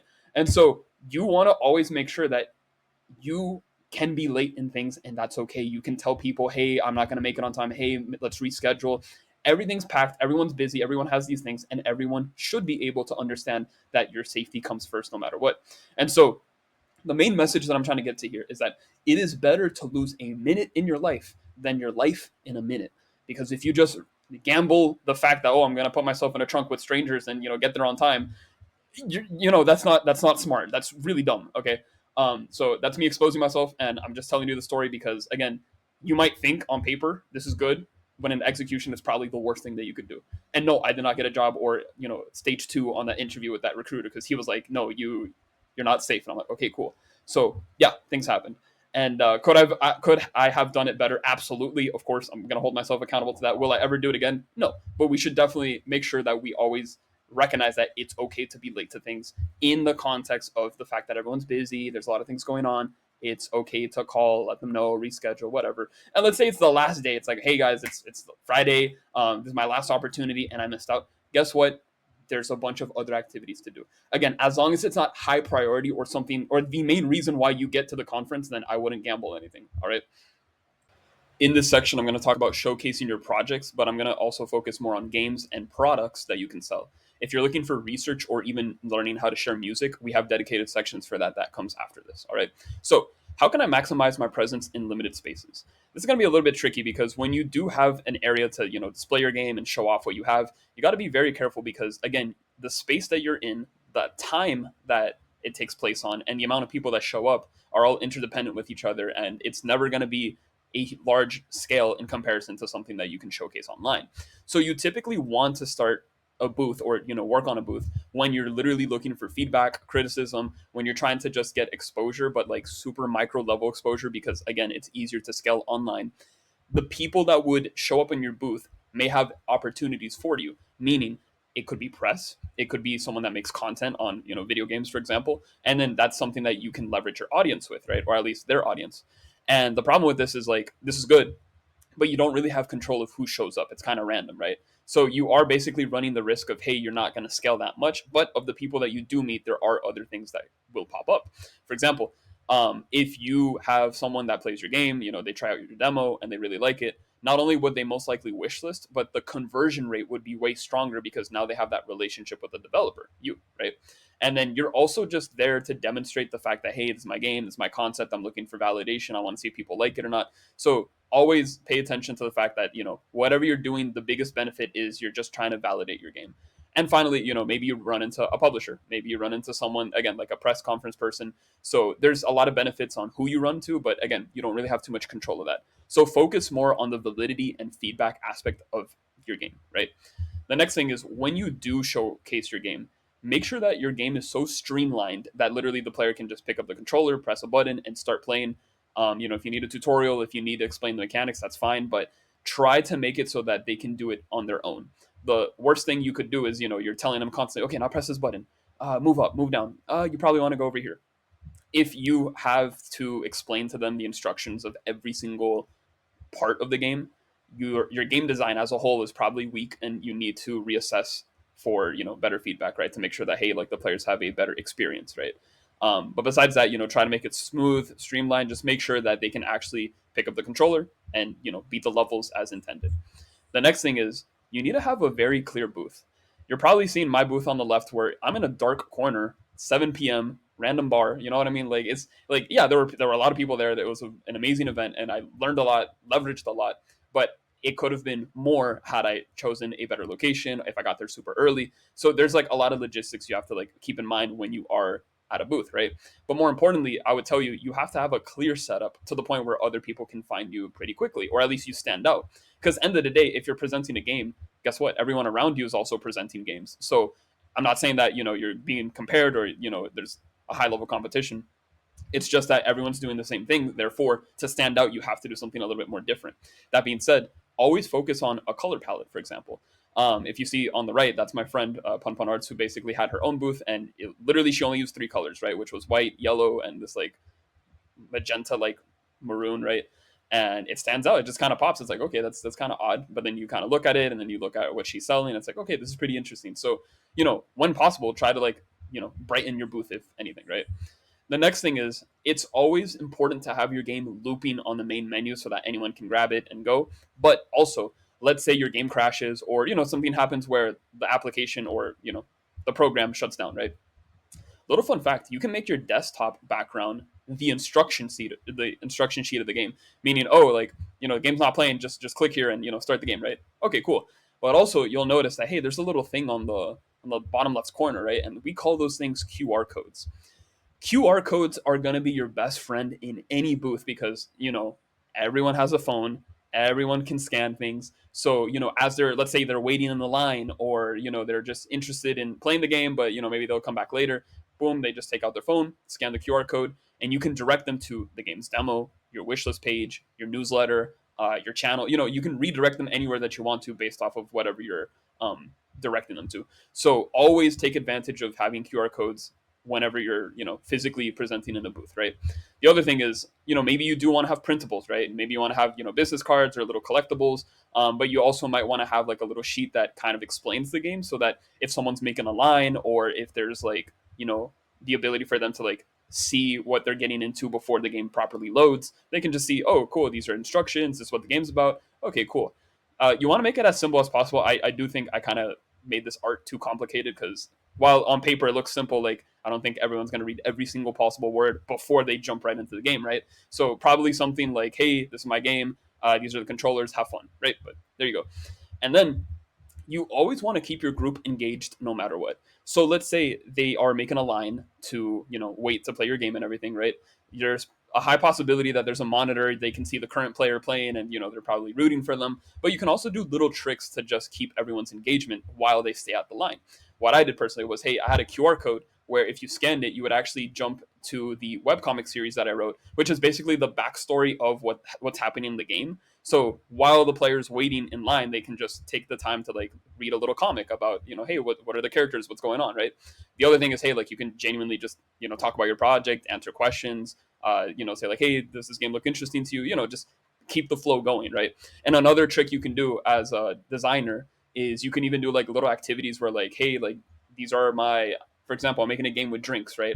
This is a cup. If you can make any drink, what would you like to do, right? And then you give them paper and a pencil, and they start drawing it. So always do something to keep them engaged, so that one, they actually play your game, but two, that they grow like this little relationship with you and your booth, right?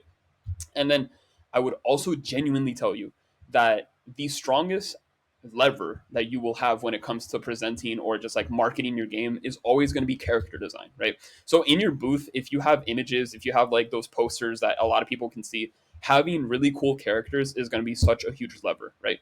That being said, I made this video called how to make your game design pop off, and it focuses a lot on character designs, but also just general game appeal as a whole. So I linked that in the description as well if you guys want to take a look at that. But basically, always focus on trying to leverage your character designs so that you get a bigger bang for your buck, as they say.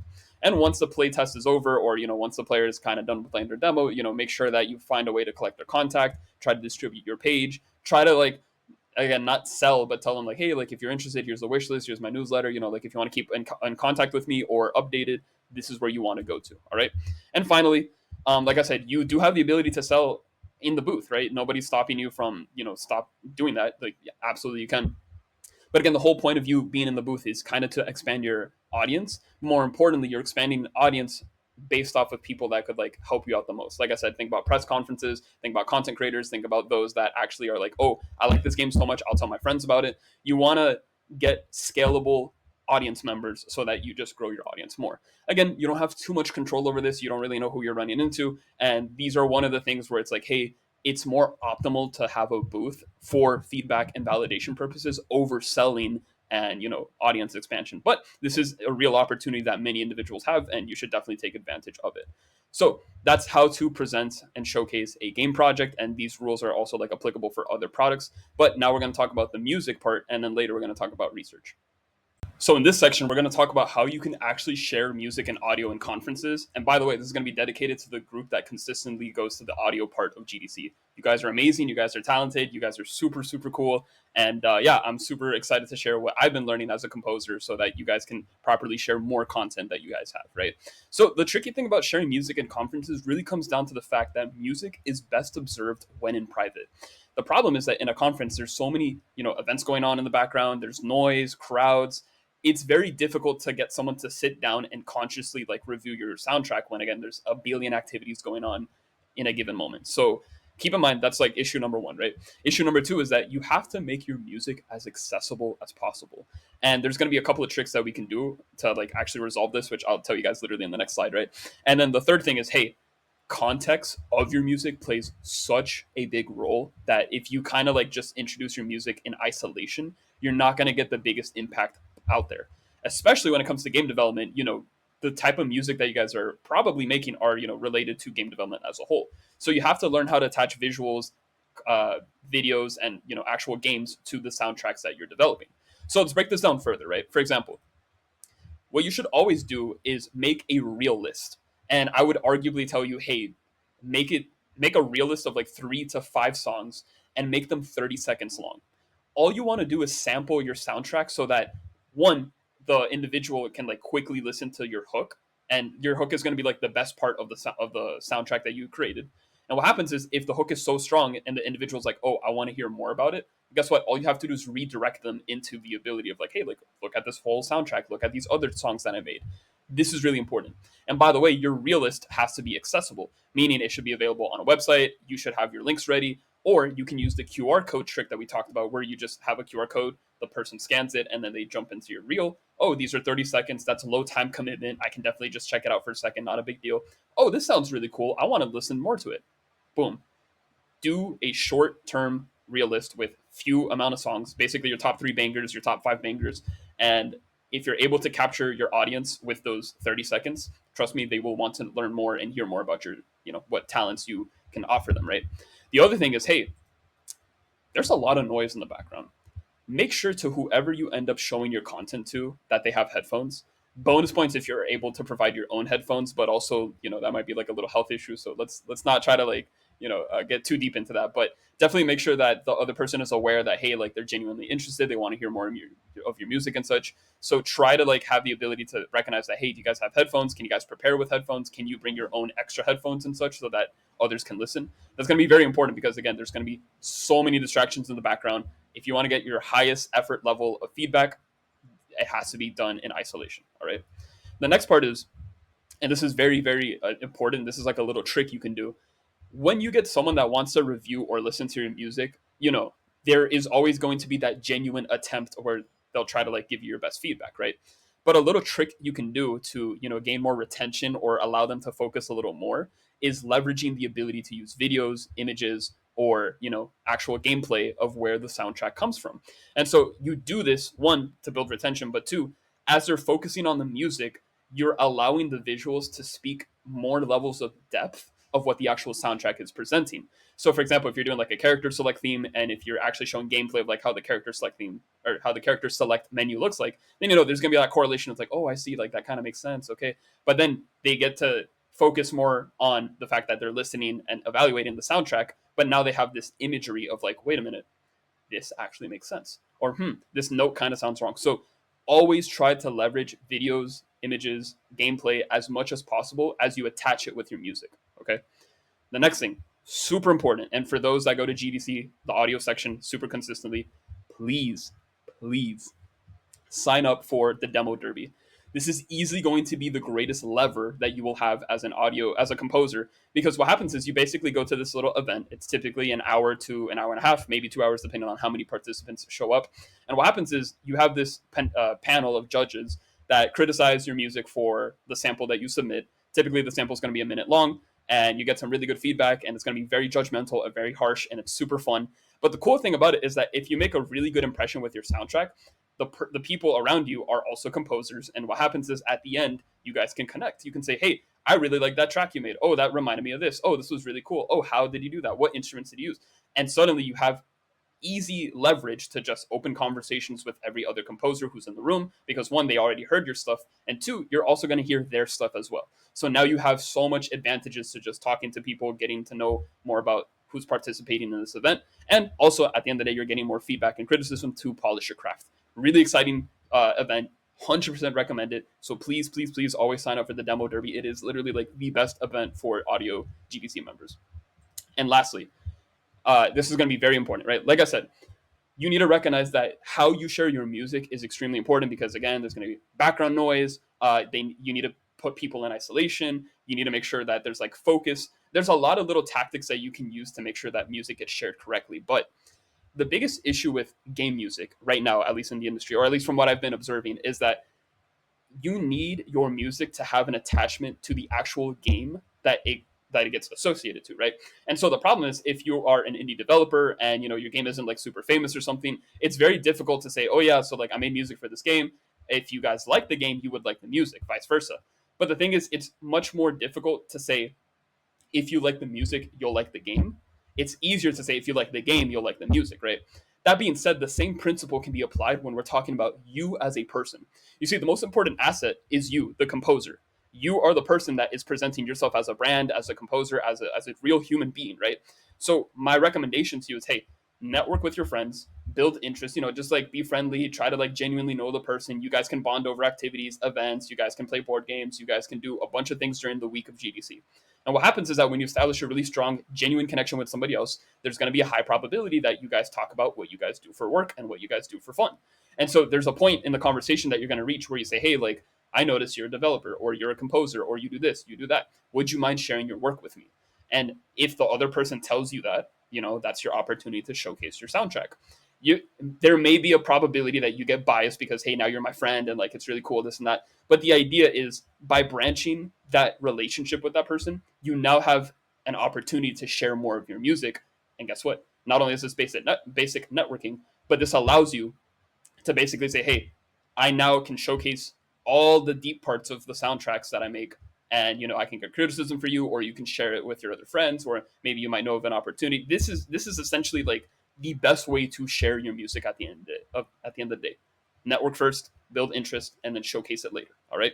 And like I said, yeah, you want to make sure that you can attach your games or videos or things to the actual soundtrack.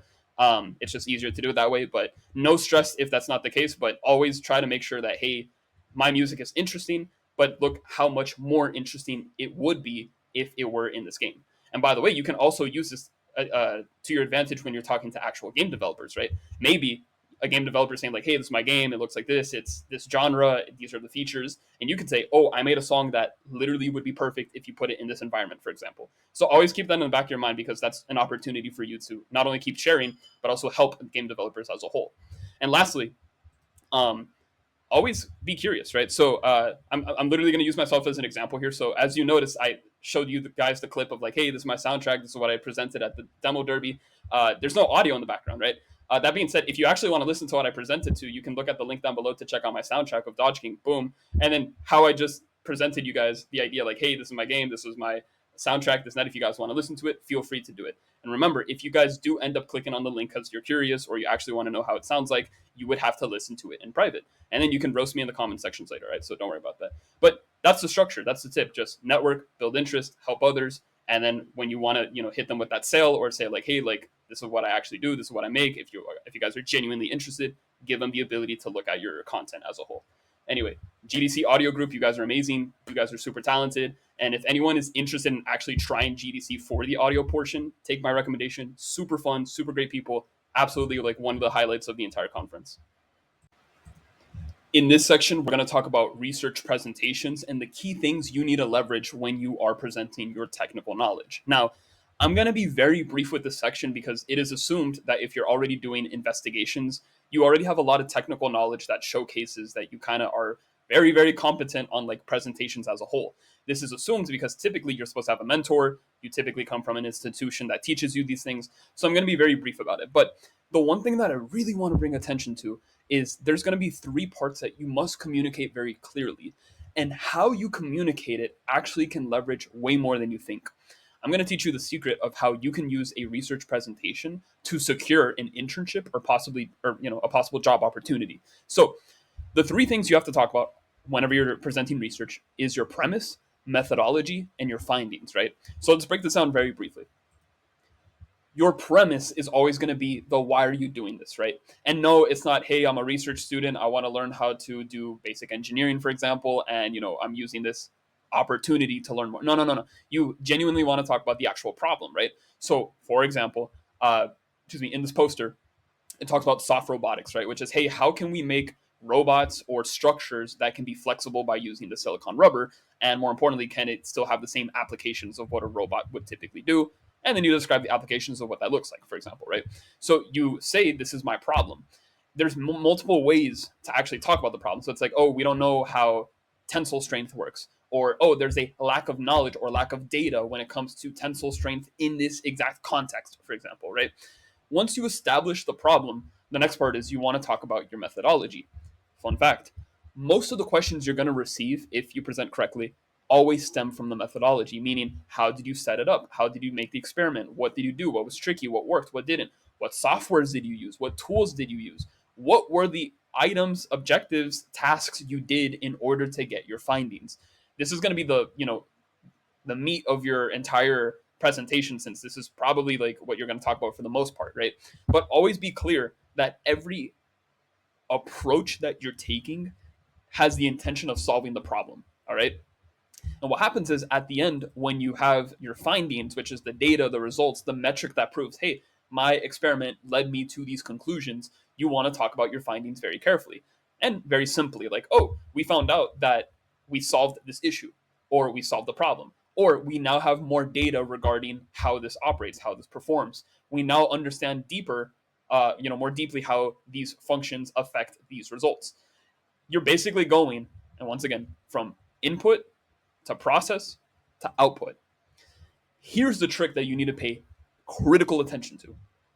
Every single time you're presenting to somebody something technical in the context of research, you genuinely always want to word it so that it's very simple to understand. When you meet an expert or someone that actually knows what softwares you're using and all the technical parts that you use, this is where you bring up your vocabulary and talk about things at a lower level, which is like more deep, more technical, more, like, okay, sounds kind of nerdy, you know what I mean? And that's important. If you're smart, if you prepare on time, you can always research which are the companies, sponsors, or individuals that work on these companies that you want to work for that are visiting the conference. And what happens is that if you're able to align your research and specifically all of the softwares, tools, skill sets that you've used in your research, and if that correlates, if that's a one-to-one carbon copy of what a job can do, then what happens is when you network with the individual that's asking you more about the softwares, the tools, all of these high level skill sets, you have the ability to leverage a possible internship or job opportunity. Let me repeat this very carefully. Let's say there is a company that uses this software and they're currently at the conference. You did research on time because you knew that this company always shows up at this conference. Suddenly, you now know that your research also happens to talk about XYZ software. So now your research and the company's skill set, they both share one thing in common, the fact that they use this software. The company might use it in a different way, but you are demonstrating your research to say, hey, like, I know how to use the software very effectively. When you connect and meet with the individual that comes from that company, you network with them, you answer their questions, you have a good time, you basically have a normal conversation with them. At the end, you trade their contact and you realize, oh, wait, you're from that company. I actually wanted to apply for an internship there, this and that. Do you think it's possible that I can like talk to someone that can help me get connected to that? Of course, you can ask immediately, or you can kind of cook the conversation so that it becomes more natural. But the idea is, if you know that these sponsors are going to be in the vicinity, you need to pay attention to that. And so what happens is when you're able to directly use that to your advantage, you get the interview, you get the internship, you get the job opportunity. This is why research efforts are so effective when it comes to leveraging the job market as a whole. And I'm speaking more about engineering in particular, because this is typically like the bread and butter of how they do presentations as a whole. But personally, I have secured 3 internships just because I did research. That's it. And I recognized, I had these sponsors that were going to come in. Turns out they use these softwares and tools. I'm also applying those softwares and tools. So I would rather focus on these sponsors rather than these other people, because these sponsors happen to be aligned with my skill set. And then I can go ahead and leverage that, contact them, have a nice conversation, network, and then kind of leverage and say, hey, like, I was interested in this. Could I apply? Could you guys help me out with that? Boom. All right. So make sure that when you're talking at a technical level and everything, you leverage these 3 things very carefully, which is your premise, methodology, and findings, meaning communicate clearly. Find who's going out there. Don't like target violently, right? But like target the person that is like, oh, they're possibly going to be here, so this is going to be important. And then having a natural communication where you're just leveraging what you know, what they need, putting it together, and getting an opportunity out of it. That's going to be a little secret for you. In this section, we're going to talk about workshops and specifically how to optimize for interactivity. You see, the main difference between a lecture and a workshop is the level of interactivity you have within them. They come in many shapes and sizes, and basically a workshop is any activity that you have the ability to do something with, right? For example, there's these workshops called speed networking, the do-it-yourselves, the icebreakers, showcasing-based activities, right? These are what workshops essentially are. And so there are various things that you can do, but workshops kind of have the advice of every other topic with showcasing and networking. It's just, hey, it's an opportunity to talk to somebody. But what I do want to share are the particular behaviors that you could optimize in specific workshops so that you can just get more interactivity, right? So, for example, speed dating is an event where you basically meet somebody, you talk to them for 2 minutes or five, and then you shift into somebody else, right? And so it's a structured event where it's very comparable to speed dating, where literally you're just meeting people rapidly and just, trying to vibe, right? And so in this format where you only have such a super limited amount of time to talk to somebody before shifting into the other person, what is the best strategy, right? And personally, from experience and from what personally works for me, I think you should stay receptive, meaning you should let the other person speak more about like what their projects are, where they come from, like just have the normal conversation, but stay more receptive and let them do more of the talking. The reason why this is important is because, one, psychologically people like talking a lot about themselves, so you kind of like suppressing your own will and need to like talk more and everything is like, it might be challenging, right? But the thing is, when you do this, one, you get the other person way more comfortable talking to you and such. They're, talking about their project, and you can start to pivot highlights. Meaning, if somebody is talking about their project and there's something that is relevant that you do, or that you kind of want to like compare and say, oh yeah, I actually worked on this project. Oh yeah, I used that tool before. Oh yeah, I actually know them, this and that. Then you can kind of like bounce in and continue the conversation. It's very good if you proactively ask questions and, become a person that's very interested in who the other person is. And this would kind of like force hand a, an option where they say, hey, like this was great, we got a shift, let me give you my contact, and then you can continue talking later, right? And again, the more positive the interaction, the more likely they would come back and just have normal conversations with you. So again, speed networking is more about like volume rather than like quality at that point, but you can still give good quality conversations by asking questions, being genuine, being receptive, and just letting the other person speak more. When they have the ability to bring up a topic that you actually like are interested in, then you can go ahead and like put your input as well. All right. There are certain workshops where they make you do a project. So it's like, hey guys, write your own template, write your own paper, do a drawing, do this little project, right? And typically workshops typically are a little bit longer than lectures. They could be an hour, it could be two. Really depends on the type of project that you work on, right? But this is the privileged opportunity. And again, it depends on which type of activity you end up doing. But this is the place where you just have fun, ask a lot of questions with the people next to you. You're kind of like working in a team, and chances are you're working with strangers. So, you probably want to ask more questions like, hey, like, where are you from? What you doing? What do you work on? But then as you're physically doing the activity, it's like, hey, so like, how would you approach this instruction? How would you do this task? How would you do X, Y, Z? And so being introspective with the person that you're working with is going to be a very good way to just see how they think. And again, it kind of like opens up their mind a little bit more. And especially in the context where you're building something together, you learning how they do something allows you to kind of question them about like, okay, well, where did you learn that from? What's the background behind this? And so it just creates more of an open nature for them to continue talking about these things. And then if you can contribute something unique, meaning something that you are an expert at, or something that you typically do when it comes to XYZ project, then you can contribute backwards, let them know, oh yeah, I would do it like this is what I'm going to do. And again, you guys start creating chemistry and synergy on how you complete a project.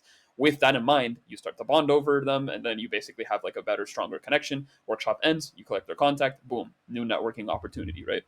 The next thing is, if you have a workshop that literally focuses on like ice breaking, or an activity where it's like, hey, like let's socialize, but let's try to like make it casual, this and that. Very simple. You win by breaking the ice, right? But you do it in a relaxed, fun way where no one feels pressure or anything. It's very easy to be like excited and hyped and like yell and have like high energy and everything, but like it's also really respectable when you have the ability to break the ice calmly and just get to know the person and have a normal conversation, right? And so if you're an extrovert, this will come naturally. If you're an introvert, just say something. Just remember the biggest tip that I said for networking. Hey guys, so you're at the game developers convention, right? What type of game are you making? There's like no way to dodge that question. Like everyone's making a game, or at least is associated with game development in one way or another, right? Now, we already talked about showcasing in the last section, but how do you actually win a showcase where the workshop is like focused on you showing off a project, or something in particular? Maybe this is a booth that we're referring to, right? But it just comes down to really one thing. It's not really emotional investment. It's actually more about engagement. Meaning, if you're allowing the person to play with your game, check out your product, that's typically why they would like visit the booth, right? But more importantly, I kind of refer to the point where, maybe they're in line, they're waiting, they're observing your booth and everything. If there's something you can do where you can genuinely let them interact with the content, questions, let them do a little side activity, let them watch more gameplay and such. Maybe you have like a QR code that they can scan, and then they can watch like a little trailer or read a comic book based off of your game. There's a lot of things you can do to make someone more engaged with what you're showcasing. And so if you do this, you're going to get, what do you call it, brownie points, bonus points, right? You're going to like get a lot of leverage with that. But then also, like, if the product itself, if the game, if what you're presenting is like really emotional, as in, like, they get really excited, they're super hyped about it, there's just going to be a likelier engagement where they're like, you know what, I really like this project. Can I get your contact? Can I wishlist your game, etc.? So, keep it casual, keep it nice and everything. But if you see an opportunity where someone feels a little left behind, or there's like room for you to actually communicate with them while another person is playing your product or your game, talk to them. They're there for a reason, right? They kind of want to like be engaged. They want to do something. They want to interact. Again, that's the whole point of the workshop, which all you got to do is just leverage the ability to be open. I say leverage hospitality. You can't really do that in like a conference, but what I mean is like, be kind, be respectful, let them speak about themselves, answer their questions. Just make sure that you can be looked at as a like fountain of peace, right? Where it's like, oh yeah, welcome to the booth. You have questions? Is there something I can help you with? Being servicial is something that's like really nice, right? But yeah, end of the day, it's an opportunity to continuously network with everyone. It is an opportunity to be more interactive during a quote unquote lecture phase. What you would typically do is sit down and listen to the speaker, but in scenarios where it's not about listening to the speaker, but listening to your neighbors, this is where you can have a lot of fun with just listening to who they are. In this section, we're going to talk about lectures and what you can do to just maximize the ability to learn more, optimize, prepare, etc. So there's going to be a lot of strong reasons why you want to attend a lecture as a whole, and it goes a little bit deeper than that. For example, let's say you have a problem, an obstacle, or just something that you're trying to resolve. If you know that the topic that's going to be talked about has the ability to resolve or give you a solution to your problems, you probably want to attend that lecture immediately. If it gives you the ability to resolve a pressing issue, then it's very valuable for you to spend time and invest on learning how to solve that problem. The other thing is, once the lecture is actually done, typically there's space at the end where they may be able to receive questions. Here, you can directly ask questions like, hey, I wanted more clarity on this part of the topic, or hey, how would you approach XYZ? And this is going to be very important for your growth as a whole. The next thing is, the person that is speaking heavily on the topic is assumed to be an expert, or at least knows a lot. And the interesting thing about this is that they had to learn from somewhere, meaning there's a very high probability that they know other people in that field that happens to have the same amount of knowledge, or at least other aspects of that knowledge. And so what's cool about this is if you are able to network with the actual speaker, then you gain access to, again, them, how they speak, how they do their abilities, their jobs, their tasks, but also other people that are related to that field as well, which could be very beneficial for you, your growth, your brand, etc., especially your audience. The next thing is, if you have the ability to talk to the speaker after everything, you may have the ability to contribute your own thoughts, your own insights, so that they can better improve and polish their skills. And also, little thing that kind of mixes with this is that you probably have a strong interest on what the topic is being talked about anyway, which means the people in the audience are going to share something in common with you, which is the interest part. If everyone around you is listening to the same thing, that kind of means and implies that they have the same level of interest as you, or at least they want to know more about this topic. And so, going back to the whole topic contribution, you can talk to the speaker afterwards about your thoughts and what they could do to improve, but you could also talk to people in the audience about your thoughts, insights, and what you do differently. This is another way to network and make friends. And lastly, if a lecture is just not going to be available afterwards, meaning it's not online for free on YouTube and it's not on the special exclusive website like GDC, the GDC Vault, if there's no access afterwards, then it's probably pretty important to prioritize this before it just disappears on the face of the earth, right? You want to take notes, you want to do all these things to document it. So those, in my firm belief, I believe these are the strongest reasons why you should go to a lecture, and it's very strategic and deep when you approach it like this. But let's talk about real quick what you should do before, during, and after, right? So before a lecture begins, you definitely want to prepare questions ahead of time. You probably don't know the deepest extent of what the topic is going to have. Like, we don't know the content of that, which is kind of like why we're curious to know in the first place and why we want to go. But you should always prepare at least 3 to 5 questions of what could possibly be covered. And then just, hey, like, if they didn't answer this question, then at the end, I could go ahead and ask that. But also, what I do recommend is sharing a document where you and your friends can take notes and also have the ability so that they can type answers or their perspective on how the lecturer got their answers. The other thing is you have to be extremely aware of your what I call sluggish to active ratio. What this means is during a conference, you're probably going to be high on energy. You're going to be super excited. You're going to do a lot, right? But what happens is when you sit down on a physical chair and listen to the entire speech, there's going to be a high probability that you get tired, you feel sluggish, and don't make the mistake that I did where you just kind of snore in a room with 300 people and you're like, huh, interesting. So don't do that. So that being said, you kind of want to, I don't want to say practice, but just be hyper vigilant about the fact that, you will be tired when you sit down and listen to a bunch of content. So if you know that coffee helps you, if you know that there's a resource that allows you to stay awake, try to do that. Little fun fact, if you sit down and lift one of your legs up slightly, your brain says something where it's like, oh, I can't sleep because I'm currently in an active mode. So that's like a little cheat code to staying awake, right? The second thing is during the actual lecture, again, try to stay as engaged as possible. It's a little rare that lectures tend to be interactive where they kind of pause their speech and then ask you questions. But if they do, raise your hand, say something, do something that allows you to, stay awake and, stay interactive as a whole. The other thing is, like I said, make sure you take notes, try to learn as much as possible. If you shared your document with the group so that they can all note their perspectives on what the speaker is saying, that's going to be very important later so that you guys can compile your notes a little bit more carefully.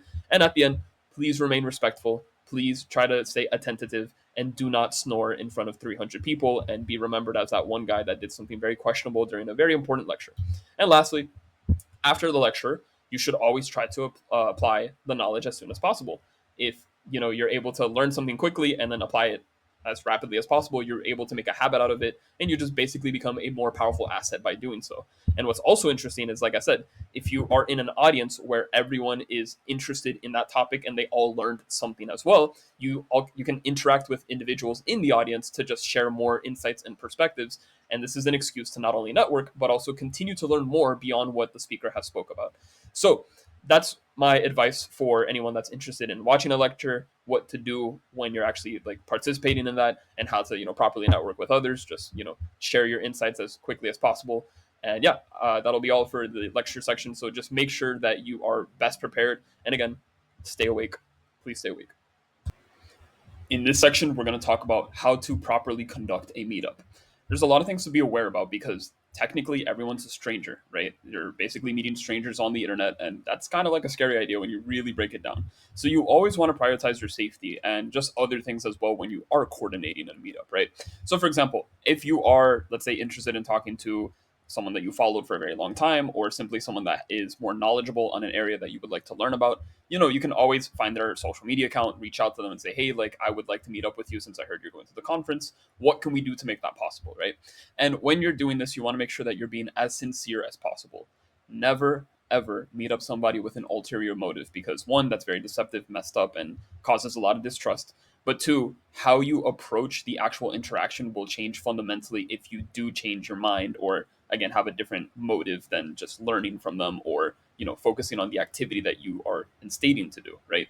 The next thing that you should always do is build some level of basic rapport, both for yourself and also for the other person that you're going to interact with. In other words, if you have a large social media account, yeah, maybe that could be like validity to like, oh yeah, this is a safe person and everything, and they could use that against you as well. So when I say build basic rapport, it's simply have a normal conversation with them, like, hey, I'm interested in meeting up, I've been a fan, I've been watching your content since forever, I learned a lot, like just normal conversations that progress into a possible, hey, would it be comfortable if you would like meet up with me, we can meet here, etc. So never just say let's meet and that's it. No, kind of like have a basic conversation, see how it goes, and if you two are genuinely comfortable with each other, then yeah, go for it. If not, that's a red flag, and you should be very aware about that. The next part is make sure that you always meet up in a safe location, which generally, if you're in a convention, it should be in the convention, right? There are going to be opportunities and times where maybe that's not necessarily the case. Maybe you can meet up nearby the convention and such, and that's fine. But you should always make sure that it is near or related to the convention, and always try to make sure that there's other people around, right? If you're in a crowd or if there's other people that are in the convention, there's a lower chance of bad things happening, and like you have witnesses next to you, right? The next thing is to verify time, right? So everyone's going to be busy, everyone probably has a lot on their calendar, and they're going to the convention kind of with a game plan in mind. So it is ideal that you reach out to the potential people you want to meet up with before the actual convention, just to like get on the schedule as a whole. But at the same time, there are rarities or those empty spaces where you can like, meet up with the person spontaneously, or during the convention they happen to be free for these next 3 hours, etc. So you can go ahead and use that to your advantage. But keep in mind that it's just really important to do all of these preparations very ahead of time to make sure that it goes super smoothly, right? The next thing is keep the activity in mind. And what I mean by this is if you are asking questions, keep in mind you're going to be asking questions. If you want to learn about a process, then you're going to learn about a process. If you want to I don't know, grab a drink or something, then focus on grabbing the drink. So the idea is you don't want to go in and say, "Oh, like let's meet up," be and not have like a purpose behind it, right? So like if you're going to meet up, try to have an intention. It could be an activity, it could be questions. Again, it could be whatever you need it to be. But when you do actually meet up, you want to execute on that said task that you're going to evaluate with them the entire time. So again, if I had a bunch of questions, I would say to someone, "Hey, like I'd like to interview you because there's like a lot of questions I personally have. Do you have, I don't know, 20 minutes so that we can meet up and just go through these questions one by one?" When I do meet up with the person, I better be asking those questions, not halfway in like, "Huh, this is fun. Let's go ahead and just take a random walk." A little suspicious, okay? The next thing is if you just happen to meet someone that you were planning to meet up with spontaneously, cool. That's happened many times actually, and it's kind of like a little funny thing, like, "Oh yeah, I was supposed to talk to you on Thursday, but here you are. Do you want to do you want to just or you just kind of like shift the conversation just to like, talking to them at that point, right? And then if the conversation goes well and if you have enough time, maybe you don't need to meet up because technically everything was done. Or maybe it's like, "Hey, I'm super busy right now, but we're still gonna meet up on Thursday, right? Okay, cool, then I'll talk to you later." And then deal with it, right? But always remain calm, cool, composed. Don't get like, it's gonna be hype when you meet someone that you look up to and everything. So like, there's always that, but try to like, again, stay calm the entire time, right? You don't want to like show off wrong energy or something that makes them feel uncomfortable, so that when you do meet up, they have like a bad impression. Always make strong, good first impressions. And lastly, the meeting logistics basically means, hey, know your location, know your time, know that you can actually make it on time, do the right preparation. If you have questions, make sure you prepare those questions, etc. You should be fine. All right. Now, I briefly talked about safety things, but here are a more in-depth like things to actually like keep in mind, right? So number one, if possible, try to avoid as many after-hour meetups as possible. Typically, because the later at night it is, the more risky it is to have less people around you, less witnesses, and typically night tends to like blend into sketchy activities, right? Especially if you're like at a bar or if it's like 1 a.m. and you're clubbing, like you really want to watch out for these type of things. So, if anything, always try to prioritize meetups during the day, even before the convention. But like again, try to avoid after hours if anything, right? The next thing is always have a friend or someone accountable that knows where you are, and tell them where you're going. Tell them, "Hey, I have a meetup at this location. Like if something happens, I'll shoot you a text. I'll shoot you a call." Excuse me. It's very important to have a very trustworthy individual that can be on standby in case of an emergency that happens. And unfortunately, I went through the situation where a friend of mine was going to a meetup. Everything was super fine, but there was an emergency, and I had to like swoop in and tell them, "Hey, like like they're with me, whatever." And these things happen, unfortunately. But imagine if my friend didn't tell me about their location and the fact that they were going through a meetup, they would probably be in a lot of trouble. So, one, tell your friends about you, but also keep accountable to your friends as well, right? So it's a mutual relationship at that point where if you know your friend is in trouble, you should go and help them. If they know you're in trouble, they should come to you and help you. All right. The next thing is, again, always try to be in the convention for any sort of meetup. Again, you have the free responsibility and to meet up outside of the convention. You can go to a coffee shop, you can go to a park, you can do all these things, right? You are just way more likely to be safe in the convention because again, there's a lot of people nearby, and the purpose of meeting people in a convention is related to the topic of the conference. So that's kind of like the best way to go, right? The other thing too is if you have a group and if you're trying to meet another group, then what group to group contact is genuinely very safe because now you're included with another massive group and everything, and everyone is like keeping each other accountable. Everyone's kind of like in it together, so it's not really too much of a big issue, right?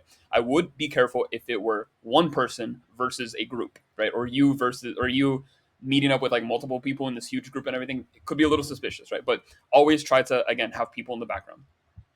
The next thing is again build rapport ahead of time. Again, basically have conversations. Try to make sure that you understand the person a little bit more.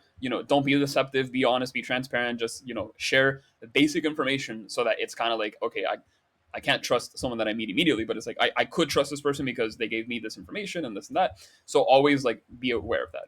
And then track records. This is going to be a little bit difficult to do because not everyone is honest, right? It's so easy to look at social media. It's easy to look at, like a LinkedIn. You could look at any, source of public information that they have online, and it could be crafted to the point where they're basically faking everything. Remember, not everything you see on the internet is true. At the same time, maybe that's just genuinely how authentic they are, and they just, post photos of what they do all the time, and that's totally fine too. But just be very aware that having like a proper background check on someone could genuinely help you, save you. And like if there's something sketchy, something suspicious, maybe they have a caption that you don't agree with, you're like, I don't really agree with that, then another red flag to kind of walk away from. All right. And then again, intentions. Be clear with your intentions. Don't kind of like go up to the person and say, hey, nice to meet you, oh, by the way, you're kind of looking a little better than on in person, right? It's like, try to be clear, try to be professional, try to be here for a purpose. All right. And also, what's very important is when you do conduct a meetup, always try to set a time limit, right? It's super hype when you meet someone and you vibe, you click, everything like feels super great, and you kind of just want to spend the rest of the day with them, right? One, it happens, right? It might feel a little anti-productive if you are intending to spend the entire day with somebody when you have your own activities to do. But two, the reason why you set a time limit is because you now have a deadline to accomplish the purpose of the conversation. So, hey, I have these 10 questions. Let's do that. Once the 10 questions end, maybe you have leeway to keep talking. If not, you move on. But the other part about this is that you also want to line up another activity, meaning, hey, I'm going to meet up with you for half an hour. We're going to talk about these things. It has to be half an hour because at 11, for example, there's a lecture that I want to go to. So I kind of got to end the conversation slightly early so I can walk to the convention, make it on time, and then watch the lecture, right? So you can also use that pivot as an excuse to say, hey, like this is great, but I don't want to cut you off, but I actually got to do this other activity. Or again, it's going to be used as a tool for you just to like get out of the conversation if something happens. Again, be honest, authentic, don't try to make anyone feel bad at the end of the day. But there's a reason why you're in the conference. There's a lot of activities to do. So they have to low key be understanding that, time is of limit. And yeah, just do that so that you can make meaningful, progressive conversations when you're going through it, right? And lastly, if I haven't been clear, do not be isolated in any scenario. If you are literally like, if they're like, hey, like, let's go to this one area, like literally all the way downtown, just you and me, this is going to be hype. Be like, there's a high possibility that they can get away with things is the issue. So again, always keep in mind when you're meeting someone, have strangers in the background, friends that know where you are, just witnesses in case of something wrong happens, right? So don't ever put yourself in a situation that is actively dangerous for you, your health, your safety, etc. And so, hey, like let's say I do want to coordinate with this person, this and that. How do I actually do that? Well, typically conferences have applications, right? So like or like the app, right? So there's the GDC app, you have the Ship app. There's a bunch of apps that already have a dedicated section where you can find an individual, see their schedule, and then say, oh, like let me send a DM through here. And so while it would probably be more effective to do it through social media, since typically people are more active on social media, the app is kind of like a safe background way to say, hey, like I'm actually here for a reason. I'm actually here for the convention. I'm not going to do something sketchy. So it's probably like the safest way to go about it. Calendly is another website where you can just like book appointments and such, and you could use it to your advantage and say, hey, like these are my publicly available times. If you want to meet up, go for it. So just always use like a coordinator, but I genuinely recommend using the conference apps second. I would say social media third, maybe Calendly and everything, but again, just be very careful with that. The other thing is, again, if you are in a group and that group has like plans to meet up with another group, like, hey guys, we're going to go to this party, and like we're inviting you guys, that's better because now you have like you have an arranged area where you can just meet more people and like be safe because you're going to be with others. I already talked about the background checks, and I don't want to say use your friends as tools, but literally use your friends as tools, right? So you have to recognize that if they're in trouble, you need to help them, and that if you're in trouble, they need to help you. So always have a friend in the back of your mind, all right? And lastly, you will always be at your own risk whenever you conduct a meetup. So please choose who you meet wisely. And I say this because it's so easy to find someone, everything's hype, And maybe there's that little, human part in the back of your head where they're like, oh, that person's a little attractive, right? She's a little cute. Oh, he's a little hot. That's not like, there's always like that little battle in your mind where it's like, oh, like I'm here for professional reasons, but what if, like I kind of like tailor into that alternative motive, right? That's not necessarily a healthy thing, right? Now, you got to be careful because while I'm telling you personally, please don't do that to others, there could be others that have that intention with you. And again, this entire point of like meetups is you're going to bump into a bunch of people. You're going to network naturally. There's going to be so many opportunities where you're just going to have multiple conversations throughout the week. And that's amazing. But when it comes down to targeting in specific, or the reason why we're doing the meetup is because you have a genuine curiosity, interest, or maybe even a parasocial relationship with somebody that you actually want to like connect to. And so it's so easy to kind of like, I don't want to say like put them on a pedestal or overvalue them because, you've been following their content for a while or something. But you do have to be aware that, if you were to bump into someone spontaneously, it's fun, it's nice, you get to learn something new and you make a new friend. And that's absolutely the point of a convention. But the meetup process is like, I am actively going to target you, slash, I am allowing you to target me. And that alone already has this sense of elevation of like, hey, this person might be slightly more important in my perspective. So you have to be very careful when you really think about these things because, again, maybe there's an infatuation of some sorts. Maybe it is the parasocial part. Maybe you have like expectations and such. So try to minimize that as much as possible. Treat them like a normal person you would meet in the conference. And again, just have a good time, have fun, do what you got to do. But most importantly, please be safe. All right. You are always going to be at your own risk. So choose wisely. You are an adult and you have the capacity to make correct decisions. Watch out. In this section, we're going to talk about pitching and basically what you can do to best optimize on selling an idea. And let me be transparent when I say this. I'm not an expert at pitching. I'm currently learning how to become a better person to, better pitch items and such, but I have a lot of experience in the actual pitching world. I've learned a lot on things that work and don't work. And here are some of my high level tips that I can give you to optimize your current pitching skills. And first of all, why do we pitch in the first place, right? And so fundamentally, the purpose behind it just comes down to, hey, you're trying to find funds, support, resources for video games in particular, access to porting via GDK kits, or simply just exposure and, getting your game out there, right? And again, this is applicable for general products, books, music, literally anything that you are trying to, again, gain financial support or general support in general, right? So what I did one time was I was making a game and I said, hey, I made a pitch deck. I was going to, advertise it to a couple of publishers and some other people that I needed help from.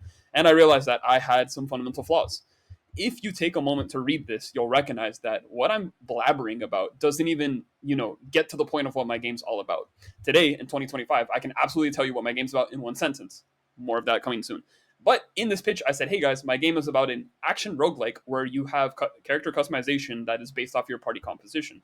Cool, great, but it still doesn't get to the point. It could have been you adapt as you go. It could have been way more simple, right? And so it is important that when you document, you do want to give a lot of details in order for others to understand. But the key here is that if you're able to break it down in what we call baby steps, where literally anybody can comprehend your idea as quickly as possible, you will have the ability to leverage more because now the person that is responding to the pitch, the possible investor, publisher, they can see what the core idea is almost instantaneously. And every other point that you get to will support your core idea. If my core idea is still messy, foggy, or unclear, you're going to have a very hard time understanding the idea. And that being said, you're going to have a low likelihood of actually trying to fund because why would you fund a project that you don't even understand completely, right? So, at first I was like, oh yeah, this definitely works. This makes sense. But you also need validation in the sense that you need to make sure that when you pitch, you are actually talking to a friend or a family member or someone that a stranger. Actually, it would be way better if you did this, but talk to individuals that can give you proactive feedback on, hey, does my idea sound like, does it sound good? Like, can you actually understand what I'm trying to say? And if they can actively say, oh yeah, I absolutely understand it, I'm on the same page as you, then good, you have a simple pitch. But if you're at the part where, you're telling them these things and they're like, okay, but like, how do they join your party? How do you customize your character? You say action roguelike, but like, what does that look like, right? If you have too many questions that spawn after talking about the core concept of your idea, you need to further simplify.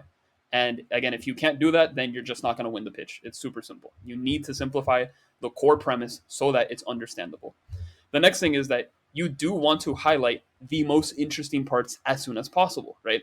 So again, once you've established a simple core, something that everyone can understand like this, then you leverage that by saying, oh, so for example, my game is about making juice boxes, but we serve it to aliens. It's like, whoa, that's kind of crazy, right? So then you talk a little bit more about like those little interesting parts, right? How to actually create interest and everything relies on making it relevant to the audience, making it really polarizing. There's like a multitude of ways to do that, and I've linked the video in the description down below that kind of talks more about that if you're interested. But the idea is, if you cannot highlight something that's interesting immediately, again, the likelihood of you getting funded is going to be completely low. They want investors typically want to look for products that are going to be, wild or successful in the market. Therefore, you should have something that's extremely interesting so that it appeals to the market. If you're unable to do that, you're just not going to, win, as they say. And lastly, be very direct with your ask and provide evidence on why you're giving the ask in the first place. So, for example, if I said, "Hey, I'm making a game, fund me," why?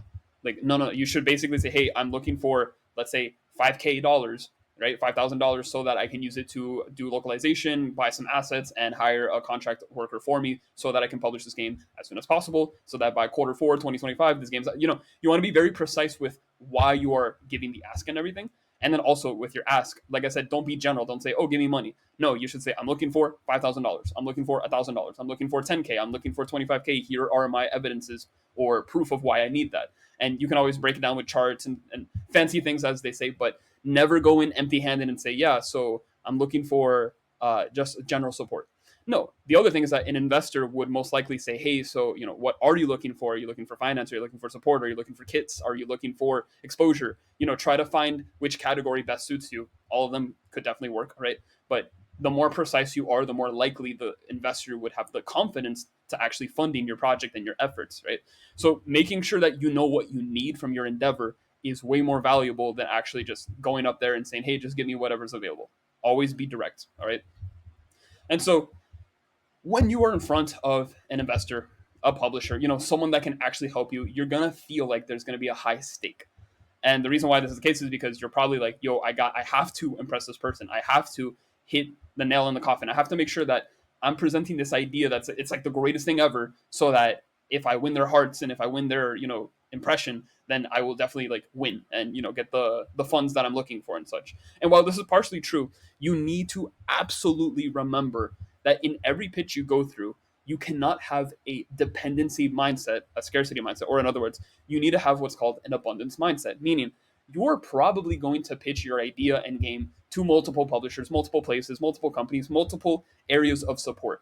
And it would be great if, hey, on the first person that pitch to, they were able to support you all the way. That would be insane, right? But the reality is, this is something that you have to practice. This has a lot of iterations. This takes time. And like a skill, it's something that needs to be sharpened over and over again. So if it's your very first pitch, be honest and open and say, "Hey, this is my I've pitched a couple of times," or, "Hey, this is like I'm still practicing on how I do my pitches and such." So, try to go in, try to set the tone of the environment and just let everyone know, like, "Hey, I might be nervous, but, this is like very important to me," and that's fine.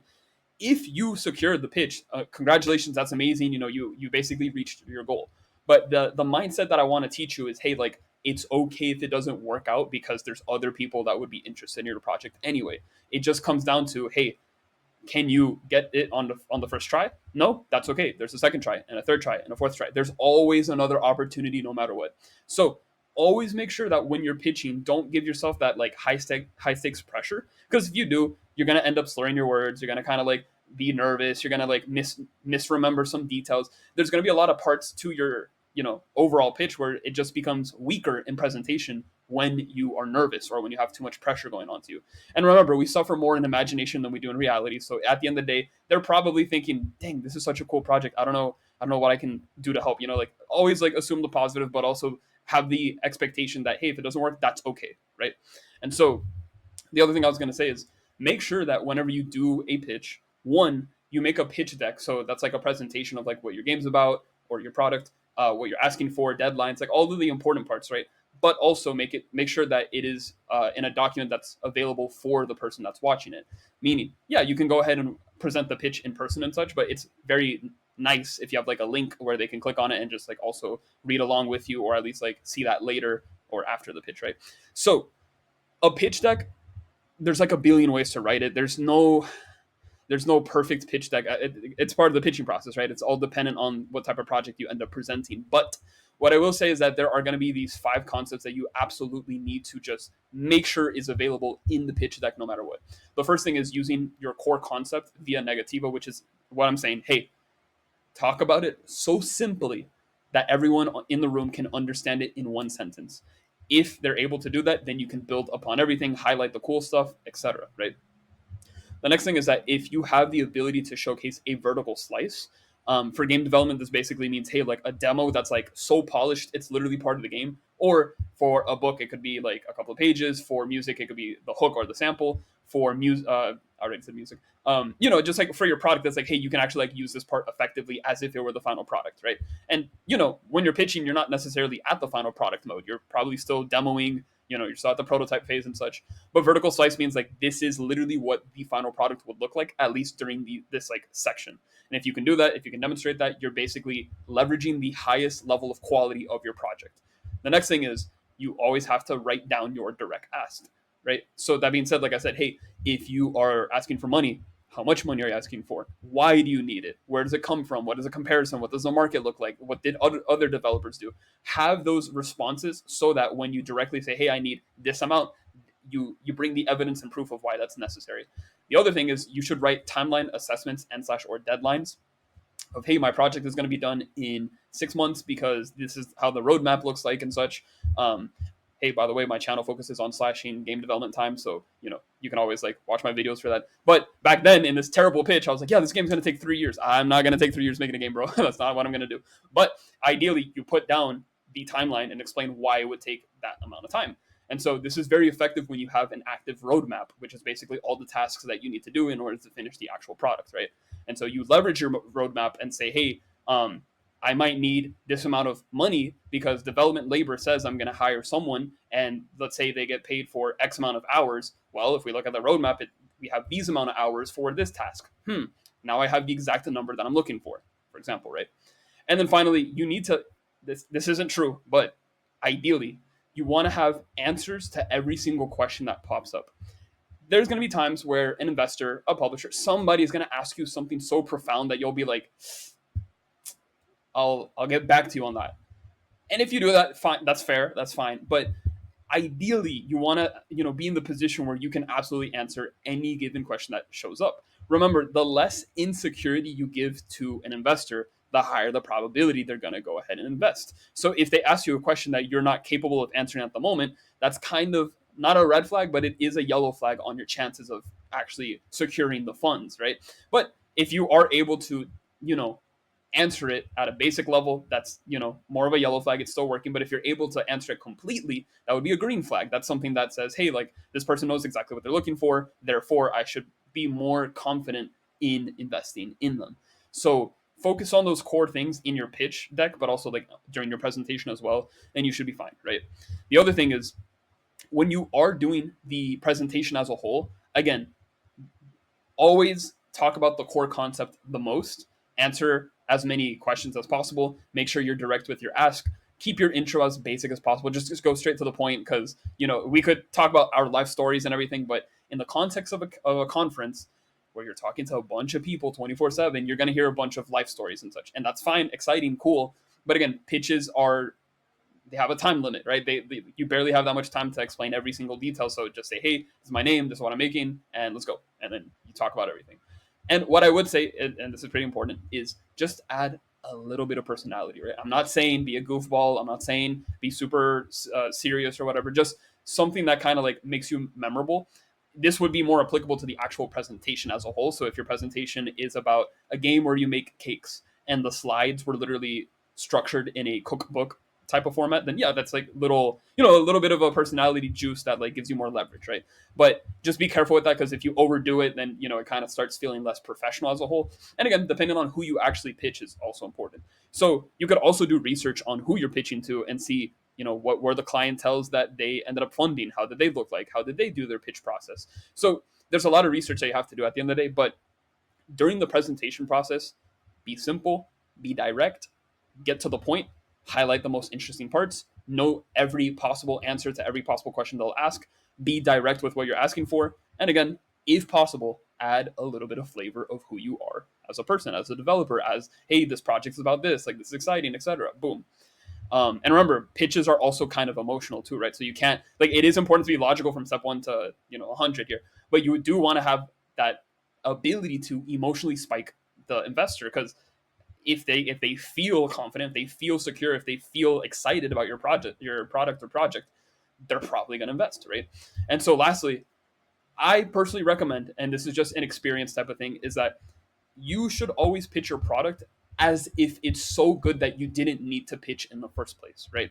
And this is more of like a mindset, more of like a, hey, I'm just really confident in myself, to the point where, like, why do I even need to pitch in the first place? But the idea is, if you can deliver that energy of like, my game is so good, in a non cocky way, right? Where it's like, you're not being arrogant, you're being like humble and such, but at the same time you recognize, like, hey, I put a lot of hard work, I put a lot of effort, I made sure that this is going to be a high quality product, therefore you guys should absolutely try it out. Because if you hesitate on selling your own item, who would want to buy it? Like, why would I trust an author of a book when they don't even like the book? Why would I trust a game developer that made a game that they don't even like their own game? Why would I trust a content creator that watches a video, that made a video and is like, well, it kind of did bad in the video? Like, no, like, you always need to deliver that utmost upfront confidence no matter what. And so again, take it with a grain of salt, because again, you don't want to be arrogant, you don't want to like over deliver either, you don't want to say this is the greatest thing ever, I don't need you guys, right? But mindset is, my product is so good, it doesn't need a publisher, it doesn't need to be pitched, it can stand on its own, I'm good. But I want to see what happens if I'm able to ask for what I deserve in terms of like all the hard work that I did. So don't be afraid to defend yourself when it comes to pitching your game, your project, who you are as a person, this and that.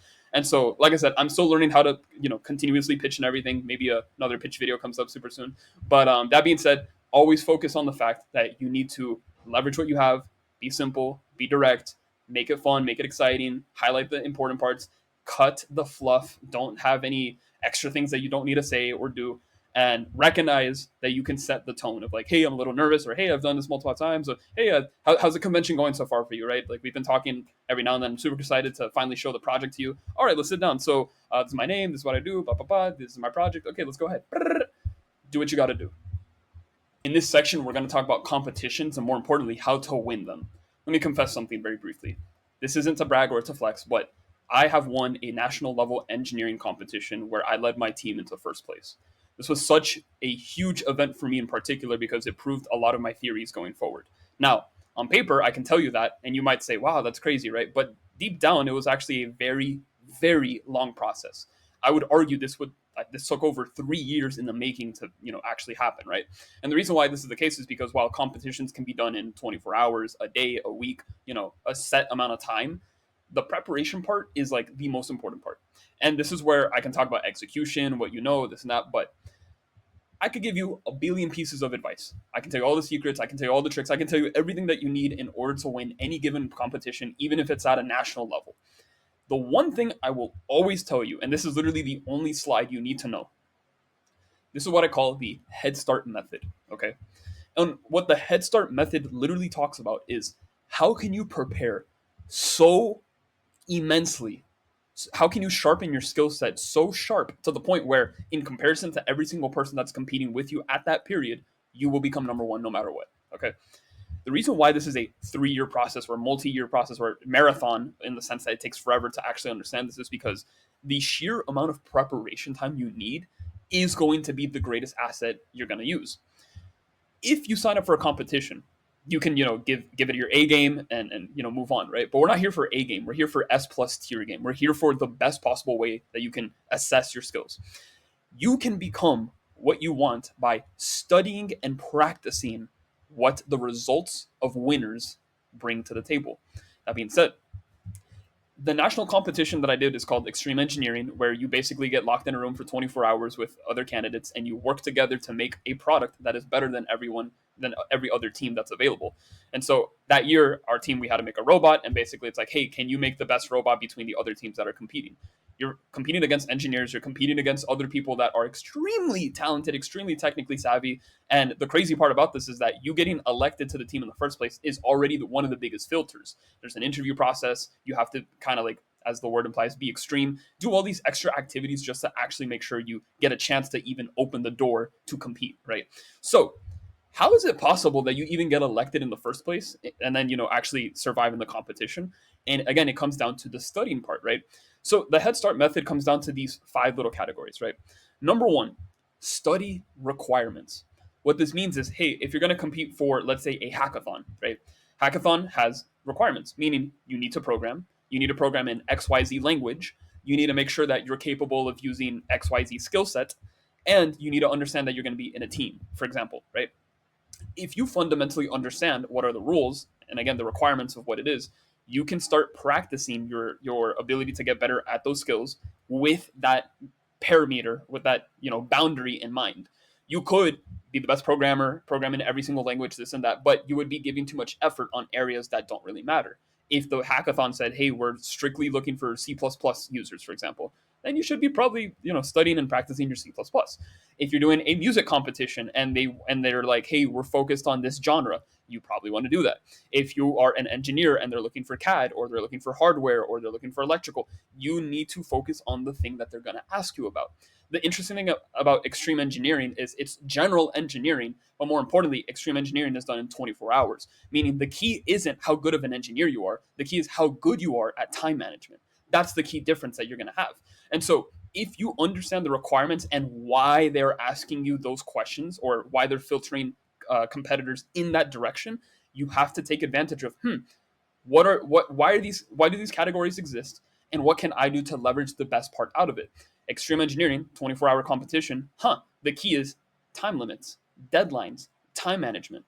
Hackathons, you have to have all these codes, all these parameters, all of these teamwork efforts. That means I need to code really complex functions. I need to make MVPs. I need to polish at the last possible minute. I just need to get the concept done. I need to work on prototyping. Oh, we're doing a music competition and we just want to hear who has the best rhythm. I have to focus on all the microbeats, all the harmonies. Like, there's going to be these requirements that, again, if you study it very carefully, it's clearly communicating, it's indirectly communicating to you what to do to win. And once you really read it carefully, and again, you have to study the competition at the end of the day, right? Because you can walk in, sign up, have fun, okay. But if you actually have the intention of winning the competition, you need to know what winners look like. And you do this by studying the requirement. The second part is analyzing the evaluation process, right? Typically, that kind of connects with what I'm saying here. But the idea is, hey, for extreme engineers, we're looking for we're gonna interview 100 people. We're going to interview thousands of people, but we're only going to select 100 of them, right? What do the top 100 candidates have that the other thousands don't? And this is where you say, well, I don't know. Like, what is the difference, right? What is the lever? What is the leverage in this process? And if you realize that candidates that consistently get collected have a consistent character trait of doing massive amounts of projects and high level technical projects, maybe I need to find a way where I can communicate that. Also, for example, extreme engineers are, one, they typically work on a lot of projects. Two, they work on technical stuff. But three, they work on weird personalities. I'm not kidding when I tell you that part of the interview process is for you to jump on the table, grab a microphone, and start singing the SpongeBob theme song in front of every person without blushing. That's a real thing that they ask you to do. And you might say, that's so weird. Why would I do that? But also, if you know that, you can prepare for that. You better start learning your ABCs. You better start learning the theme song, because when the opportunity shows up, you are going to get on the table, grab the microphone, and start singing who lives on a pineapple under the sea. Like, that's literally part of the process, right? So please recognize that if you know what winners look like, and if you know what winners do and what they all have in common, then why don't you grab and gravitate towards those traits, right?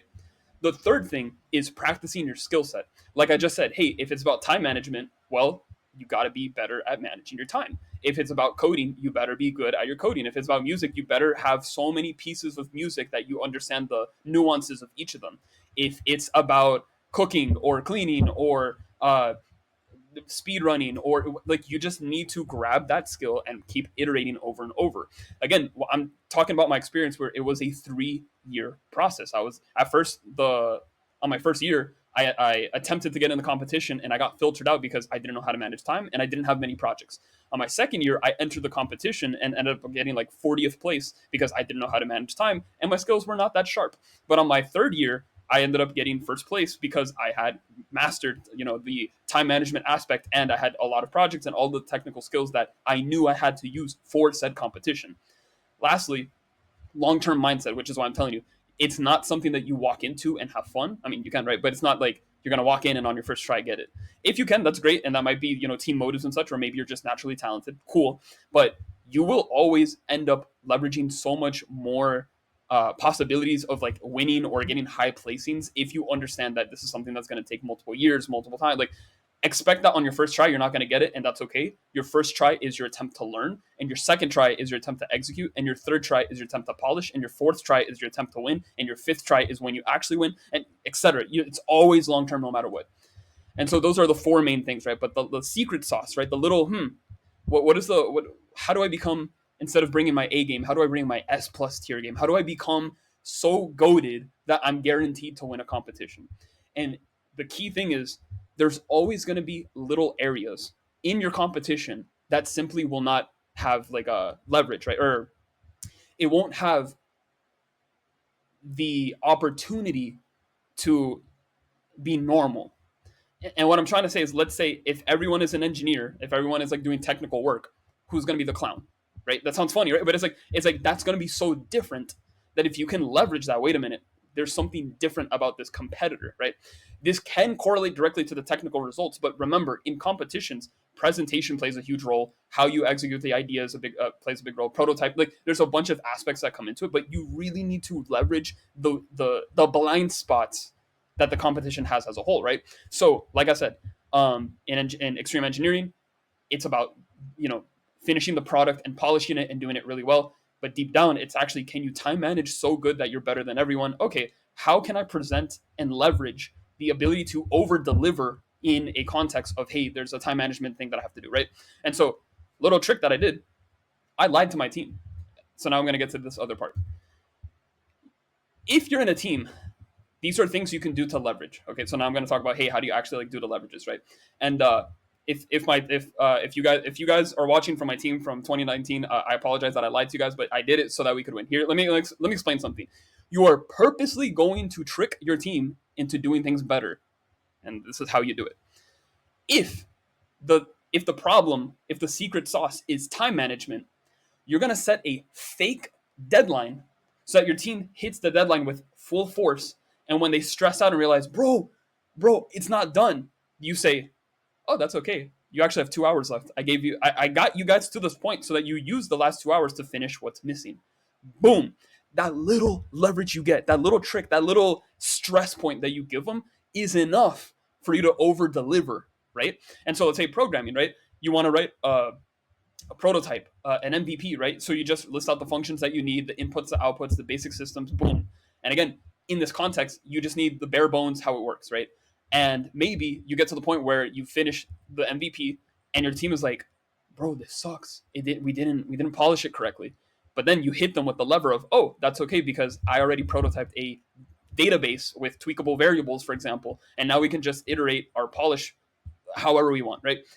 The trick that I'm trying to get to you is that in a team, and I know this sounds deceptive, but you have to trick your teammates to over deliver whenever the opportunity shows up. Other things you can do in a team-based context is, hey, only work on the skill that you're top tier at, not your top five, not your top three, not your the number one skill you have. Triple down on that, not double, triple down on that, because everyone else is going to have another top tier skill, and if they use that, juice in the team, they're going to let you win. The second thing is, if you do know that there's another area that you could help criticize with your teammates, then speed them up with that. Otherwise, stay silent, don't distract yourself, and keep working on that, triple down skill. And lastly, every task that you have to do to complete the project, to meet the deadline, to do whatever the competition is asking you to do, you need to articulate it in such a simple way that not only would they know what they have to do with one sentence, but it's so clear that there's no way to like miss the mark. So if I said, guys, we gotta program the Arduino so that it goes left and right and this and that, huh? No, guys, we need to program a robot that moves left whenever it hits the wall. That's it. Okay, cool. Does the team understand what I just said? Yeah. Can they execute on that? Yeah. Boom, we're set. Just go. If I was like super complicated and said, guys, the breadboard has like a pin on slot number 26 and it's generating this like surge where it causes like drifts and everything, and we need it. You already lost me. There's too many words. You should have said, there's a bug on pin 26. Can we look at it? Boom. Always simplify, because again, in the context of competitions, you also don't have that much time either. So the quicker you get the information, the faster you're able to execute. Okay. So in a team, long story short, over leverage by tricking your team into doing the bigger leverages. All right. Now, if you are solo, context is going to be a little bit different because, yeah, you want to roadmap your endpoint, which means, hey, talk about to yourself what are the tasks that you need to do, make it super hyper simple, and you're set. But the three other major parts that you have to pay attention to in any competition are your visuals, your core, and your presentation. Again, if it's like a sporting competition, that's going to be a little bit different. But like visuals are how does the product look like? Core is what does the product do? What is it intent to do? What is its functions? What can you leverage? Is it, again, if it's music, how does it sound like? How does it work? How many beats are there? And then for visuals, it's more like imagination stuff and everything. But always leverage these ideas of like, you got to make it strongly visual or strongly imaginative. The core is, can it work? Can it function? Can it do the thing optimally? And finally, presentation is how you, the presenter, is like speaking about your project, how you're like hyper confident. And I also added, don't fold under pressure, because in competitions, there's always going to be that curveball where they ask you a question or they criticize you or they say a comment that kind of like, off centers you. And when that happens, stay bold, stay stoic, just, yeah, okay, cool. So to answer your question, bah, bah, bah, bah, bah. And if you really don't have an answer, you would say something like, I'll get back to you with that, but trust me, I know the answer. Like, you have to like never fold under pressure. Again, everything I'm describing here is literally not how to be an A game person. It's how to be S plus tier, meaning you have to just go outside the box and overperform in every possible way. And I would even say overstress yourself, because again, competitions typically are in a small amount of period of time. So you can just stress yourself for like one day, a couple of hours, and then once it's all over, you can go ahead and take your mini vacation, right? So again, to reiterate, these are the 5 structures you need to follow. You need to over deliver in every possible area you see leverage can occur. If that's the case with the team, you got to trick them into overperforming. And if it's with yourself, you need to just like, again, never fold, and just bring up your skills to the highest level possible, right? Because end of the day, and this is the final part that I'm going to get to. End of the day, I hate to tell you this, but in a competition, you're always being compared to everyone, right? That's literally why it's called comparison, competition, right? You want to do something that leverages yourself above the crowd, no matter what. And so I always say in my teams, in solo mode, in any competition I sign up for, always bring one special trait that only you have. And this trait doesn't have to be technical, right? If you're a programmer, it's not, oh, I know Java. No, it's you know how to make funny jokes. If you are, again, a musician and everything, you should probably maybe dress up really well, and like people will be like, oh, he looks so mysterious with that cool hat and everything. Like, literally always leverage extra things so that you just pop out of the crowd and become more of a relevant main character, right? The other thing is, you in like, if it's like a project based competition, 90% of your efforts have to go to just making it work and overperforming that way, and then you deal with the polish later. I would argue polish is like one of the biggest levers, but your polish will you will have more time to do polish if you get rid of the MVP as quickly as possible. So if you just make sure that the first 90% of your development is ugly, it looks weird. It's kind of like I wish I could leverage this more. What happens is when you complete the MVP completely, you're going to have so much extra time to do the polish. And that's where your lever comes in, because now suddenly your project is going to be the most artistic, beautiful. It's going to be the one that stands out of the crowd, because it's like, whoa, wait a minute, this guy has like a lot of cool things that looks really well, and it does the basic function that the requirements are asking you to do. And finally, um, you need to cut all distractions, right? It's so easy to hop on your phone, do like a little, hey guys, welcome to my live stream, and just focus on what is at hand, no matter what. All right. So I apologize if my message here was a little bit like scattered and everything. What I just really want to say is you need to completely pinpoint what the competition looks for when they crown a champion, and literally become that person for that competition. This is a process that takes time. This is something that it's not an overnight thing. It's a practice that you have to polish over and over and over and over again. And while I can sit down and tell you, oh, like I'm super proud about winning first place and everything, it was a process that took multiple years. And so the one of my teammates, actually, that was their first time entering, and they won with me and my team and everything, which was amazing for them. But deep down, they also demonstrated traits of like, okay, yeah, they've been like thinking about this competition way before they even signed up for it. So always learn and recognize that this is a long-term effort goal, and that you need to polish exactly what the competition is asking you to do.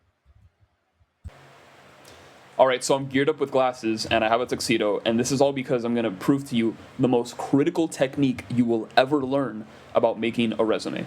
Now, I would teach you how to write a resume, except, thankfully, if you look at the description down below, we have a link to a template that I always use for resumes. And I am telling you, as a witness, as a testimony, this is arguably the greatest resume template of all time. The reason why is because it's structured in such a way that it filters exactly how recruiters look at your resume. And it also does a couple of interesting tricks that'll leverage you as a person even more, all right?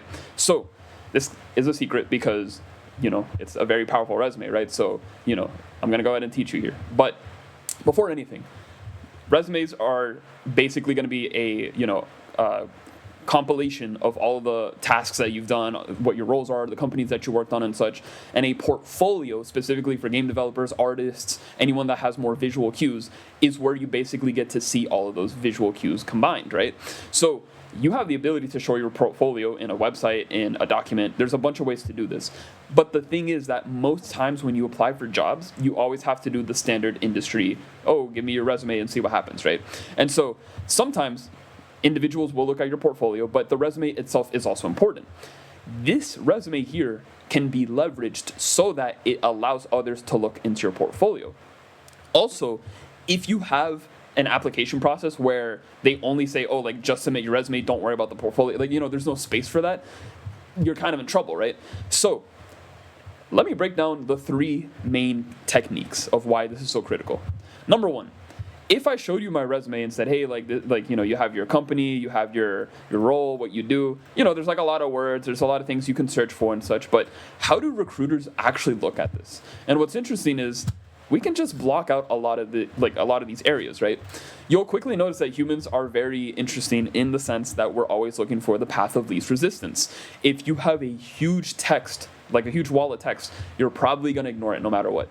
So recruiters, what they typically do, and what I've been taught personally with my recruiting job, is you look for the name, possible contact, and then you want to look at the current company, you want to look at the role. You kind of want to see, and this is kind of dependent if the recruiter, the job itself is on site rather than hybrid or online. You want to see if they're kind of nearby to see if it can facilitate the travel expenses and such. And then not the most relevant, but it is important to have present, make sure you currently are employed. If you're not, you probably get a question or two about this, so don't stress too much about it, but that's a little key. Point is, you're gonna read the first couple of lines, right? And you're probably gonna ignore the second half of the sentences. Again, this all stems down from the fact that we always follow the path of least resistance. So if I can figure out, okay, well, this is the role, this is what they did, okay, I kind of have an idea of what that is. The more you align your tasks with what the company is currently asking you of, or what the job opportunity you're seeking for requires you to do, the better chances you have of actually getting, the interview and moving forward, right? But what's extremely interesting is you're just going to keep noticing that as the recruiter continues to read the page, they start to filter more information outwards, right? So I'm going to prioritize the top role. Then the second role, I'm probably going to just read a little bit. The third one, I'll barely look at it. And the fourth one, I'll just kind of almost completely dismiss, right? I will look at the company names. I will look at the roles. But, end of the day, you're just picking up the most relevant information, which typically would be the first line that gets disposed here, right? And then, you always want to have education, certifications, things that prove hey, this is my academic background, or this is where I came from and such. So that's standard and pretty important. But the most critical part you're actually going to realize is what you put in your certifications, skills, and interests. Keyword, interest. Because certifications is, again, like education, just proof that you know how to do something. Skills has to be what you're applying for on the job. So it's hey, if I'm signing up for a Unity position, I should probably know how to, develop on Unity, for example, right? So that's kind of given, kind of obvious. But also, you can leverage a lot of other skills that are very related to the skill set that you're currently pursuing or the one that the job is asking you to do. So keep that in mind. And also, obviously, be honest and such, right? But interests is such the critical part because here, every detail that I just read kind of feels like a robot or a machine. It's okay, well, this person that have zero association, identity, or even know anything about, well, they do this, they do these tasks. It seems like they might be skilled, they might be good, this, that, but you're always going to be compared to the person that you're competing with. And so how do you leverage competition when, let's say you have the exact same skill set as someone else that's applying? You add interests. The reason why this is so important is because this starts to humanize the candidate. And so here's the working theory. If security was always based off of like machines or robots and such, then we would have quote unquote perfect security unless like you hack the security system, right? But the thing with interviewers, specifically people that are recruiting, they're human. They understand you. They are humans too. They do activities. They have a life outside of the job, right? And so if you have an interest where you're able just to like say something about yourself, you're now painting a clearer picture of who you are as a person. And you might think, why do they care? Like, why does this matter? There's two things that you get out of this. One, if you have an interest that actually is like related to something that the recruiter actually likes, you have an icebreaker. You have the ability to talk about something. You have something in common. You now have the open door to just talk about something that you two know about. That's pretty powerful. And two, even if there's none of the, if there's no interest that were like the same or like the recruiter didn't really care, it's the fact that they can say, well, okay, cool. This person happens to be this type of role, okay, but also, wow, they make music too. That's a little interesting. I never really thought about it like that. It's an ability to become rent-free in their head, basically, right? And it's super minute. It's super small. It's such a simple change. But adding a singular interest or a list of interests will make you stand out. It makes you human. It makes you less robotic. It makes you less of a number. And this is a huge leverage, especially when you know that the person reading your resume is a human as well. So tip number one, when writing a resume or using this template or, just in general, always have an interest. Number two, and this technique is kind of like going to blow your mind, right? But like, check this out. Use color theory, right? What are the two colors you're seeing on the screen right now? It's black and white. There's nothing else, right? It's just, okay, like, again, the text is black, the space is white. Okay, cool.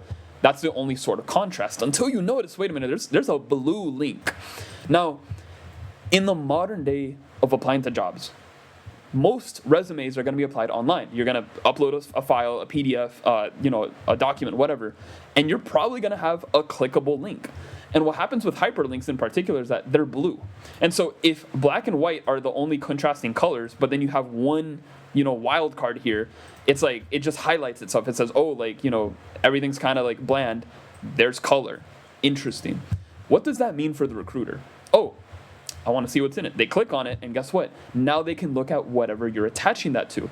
So again, if you have an application process that does not allow you to put your portfolio, but hey, put your strict resume and that's it, this is where you link your portfolio. You use the contrast of the paper to your advantage. And when you do that, you basically have the ability to click on your portfolio. And huge advice, your portfolio, especially if you're an artist, should be as visual as possible. Because again, look at the path of least resistance. If you see this entire page, it's a wall of text with a bunch of detail, but you're probably not going to read all this. However, you're probably going to see this image and say, oh, wait, this is interesting. What is it about? Okay, that's the role. That's the company. What else is there? Okay, skills used. Okay, cool. And then also, the more content you have, the more provable you'll have. So, the more provable you'll be as a, in this case, developer, artist, depends on like what type of role you're signing up for, right? So for example, I have an image here of this project that I did, but I also have another one, have another one, have another one, have another one, have another one, just a lot of work that I've done. And so what happens is, in a quick, fast-paced fashion, you can just scroll down, see all the images, and just instantly have that impression of, okay, there's a lot of work that this individual has done. Again, the quality of the work gets assessed by, what are the details, what are the actual, metrics that you can measure and such. But the point is, this is a 12-page portfolio. I'm not expecting people to read 12 pages of my portfolio, but the idea is you will scroll down, see these images, and correlate the idea that there's a lot of work that's being done. You can't do that in a resume, because in a resume, it's always a one-page place, right? It's called a one-page resume for a reason. It's one page. There's barely, you can have a billion projects, but you can only highlight the most relevant one in your field. And so what happens is, when you have a portfolio link, boom, you're able to allow them to click it because of the contrast of the colors. So when you scroll down, remember, add another link in your education. Oh, there's another one right here. I don't know what this is. Let me open it up. Oh, okay, cool. Something related to this other project. Okay, in interest, if you can as well, also try to put another link. Because now you have the three categories of work experience, education, and your interest, right? Oh, this guy is a YouTube content creator. Kind of weird. What's this? Powerful Habits. What a weird video. Wait, is that Dodge King? Anyway, point is, you will have leverage by using color theory against the recruiter, or to your advantage. by putting these links. Hyperlinks are blue. You can definitely just leverage that. And then, again, you just want to decorate your portfolio as much as possible and obviously put as much information as possible too. But the work is done because now they're going to, again, block out. They're going to look at the most relevant roles. They're going to click on the links that you've provided. And that's pretty much it, right? So the last part is, and the reason why this template is so good is because in addition to, color theory, in addition to path of least resistance, it only asks you to focus on the first part because that is the first impression that most recruiters will read. And then everything else, while it is important to keep relevancy, doesn't need to be, like the top tier, like this is super like important, right? So if anything, I would argue that this resume is just like super easy to write. Again, the template is available. You can go ahead and click on it, and it's just super easy to use. And then, when it comes to interviews and such, we'll talk about that in the next section here. But understand, recruiters will block out a bunch of information mentally. They'll click the links, and if you can just leverage your interests, you're super above the crowd. And now we've reached the interview section. And listen, there's a bunch of content online that you can absolutely find and okay. And now we reach the interview section. And let me be as transparent as possible when I say this. I've already linked the resources that you'll need down below. You can absolutely skip this section because there's too much to talk about when it comes to an interview. And while I have a bunch of experience doing interviews and doing really well, there's only really 3 areas that I want to talk about, which are techniques that are hypercritical and genuinely just boost your ability to succeed at levels that are just so super good. I consistently use these techniques and I always get the results that I look for. When I don't use these techniques, I actually don't get the offer. So these are I would argue these are the 3 requirements you should always have within the context of an interview. So the first thing is a technique called the menu trick. And what this basically means is, hey, you want to make sure that whenever an interviewer is asking you a question, when a recruiter is trying to gauge more about you as a person or your technical skills, you're always going to present options on what you want to reveal.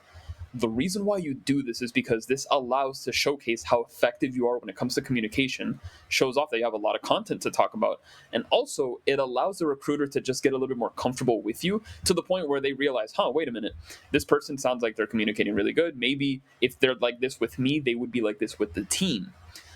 This is in the context of, hey, you're signing up for a job that has like a lot of teamwork or is implied that you'll be working with a lot of other people. So take this with a grain of salt when I say this, but if you are team-based, this is a absolutely must-have to use, right? So what does menuing look like? What does the menu technique actually do, right? So you're to present options to the recruiter when asked a question. So for example, if they say, hey, tell me about yourself, it is so easy for us to start yapping about, this is where I came from, this is my background, this is my academics, this is where I live, this is what I do, this is what I currently work at, I'm doing that, I also used to do it. Too much, okay? And keep in mind that recruiters already read your resume. They already saw your portfolio at this point. That's why they're interviewing you. They want to know more about the nitty-gritty.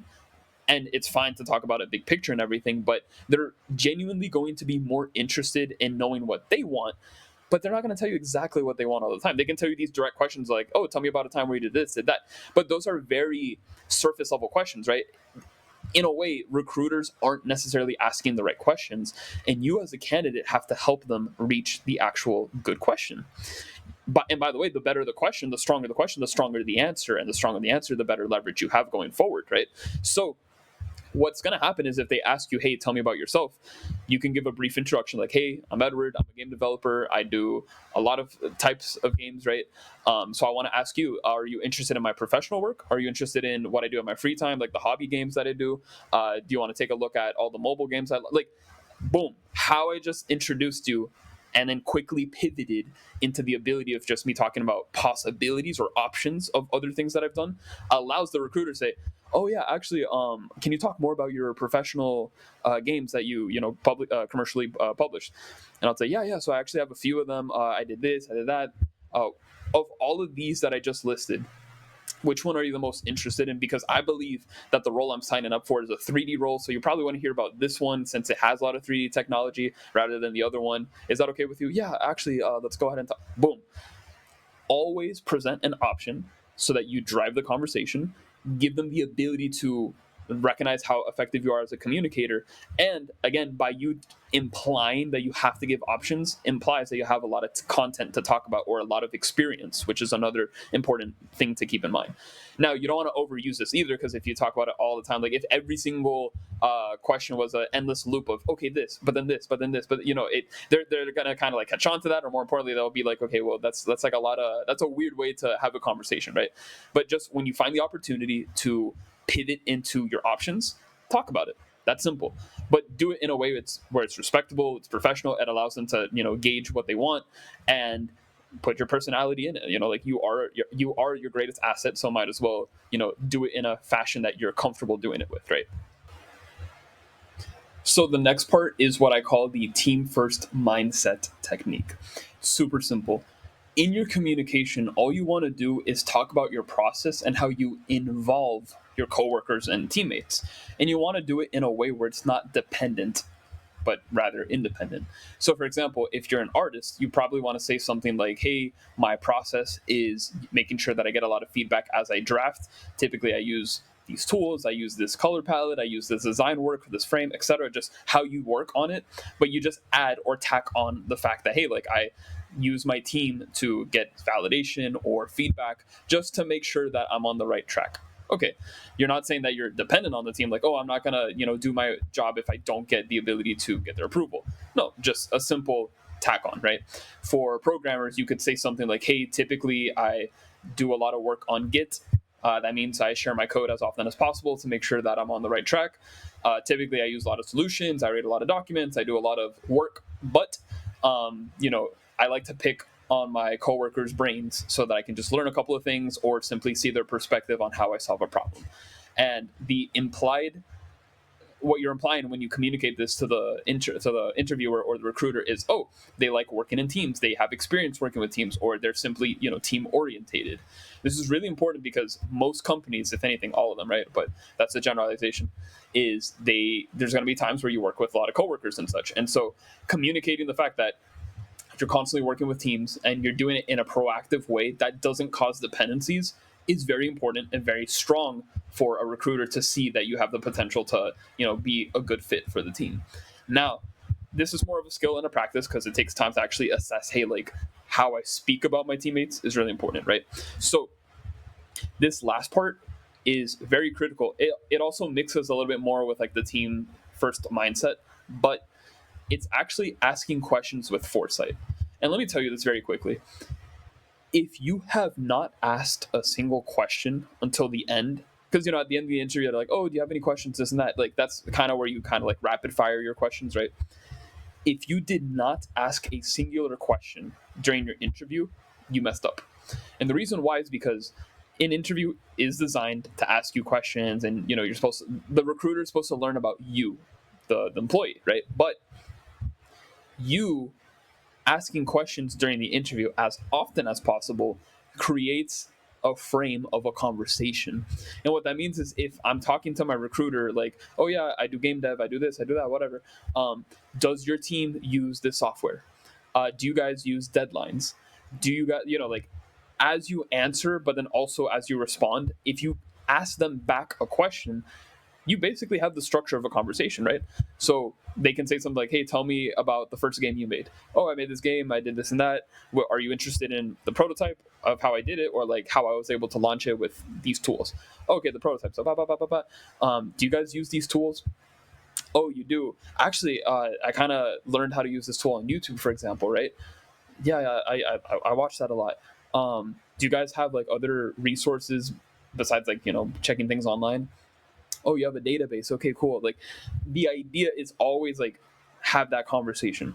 Always ask questions. Make them involved. Kind of personalize the conversation just a little bit more so that they know that you are an effective communicator, that you're a professional person, that you're very respectful and such, but that you always have the other people in mind.